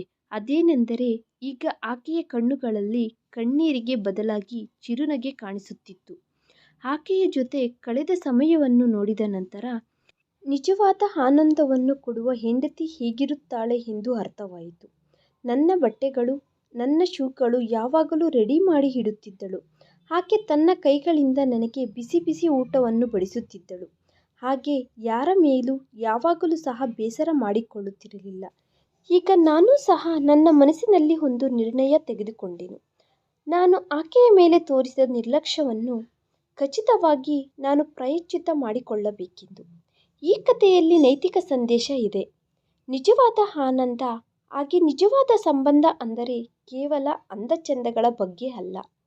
ಬದಲಾಗಿ ಅದು ಪ್ರೀತಿ, ಅಂಕಿತ ಭಾವ ಆಗಿ ಸೇವಾ ಭಾವದಿಂದ ತುಂಬಿ ಇರುತ್ತದೆ. ಒಬ್ಬ ವ್ಯಕ್ತಿ ತನ್ನಲ್ಲಿ ಇರುವ ತಪ್ಪುಗಳನ್ನು ಅಂಗೀಕರಿಸಿ ಅವುಗಳನ್ನು ಸರಿದಿದ್ದುಕೊಳ್ಳುತ್ತಾ ಮುಂದುವರಿಯಬೇಕೆಂದು ತೀರ್ಮಾನಿಸಿಕೊಂಡೆನು. ಆಗಲೇ ಆತನು ನಿಜವಾಗಿ ನ್ಯಾಯ ಮಾಡಬಲ್ಲನು. ಆಕೆಯ ಜೊತೆ ಹಾಗೂ ಇತರರ ಜೊತೆ ಸಹ ಕವಿತಾ ಅಂತಹ ಹೆಂಡತಿಯಿಂದ ಗೌರವ ಹಾಗೆ ಪ್ರೀತಿ ಪಡೆಯುವುದರಿಂದ ಅಮರ್ಗೆ ಈ ವಿಧವಾಗಿ ಅನಿಸುತ್ತದೆ. ನಿಜವಾದ ಅಂದ ಬಾಹ್ಯವಾಗಿರುವುದಲ್ಲ, ಒಳಗಡೆ ಇರುತ್ತದೆ. ಅದು ತ್ಯಾಗ, ಸೇವಾ ಆಗಿ ಚಿರುನಗೆಯಿಂದ ಇರುತ್ತದೆ. ಈ ಕತೆ ಮುಕ್ತಾಯವಾಯಿತು. ಈ ವಿಡಿಯೋ ನಿಮಗೆ ಇಷ್ಟವಾಗಿದ್ದರೆ ಪ್ಲೀಸ್ ಲೈಕ್ ಮಾಡಿ, ಶೇರ್ ಮಾಡಿ, ಸಬ್ಸ್ಕ್ರೈಬ್ ಮಾಡ್ಕೊಳ್ಳಿ. Thanks for watching video.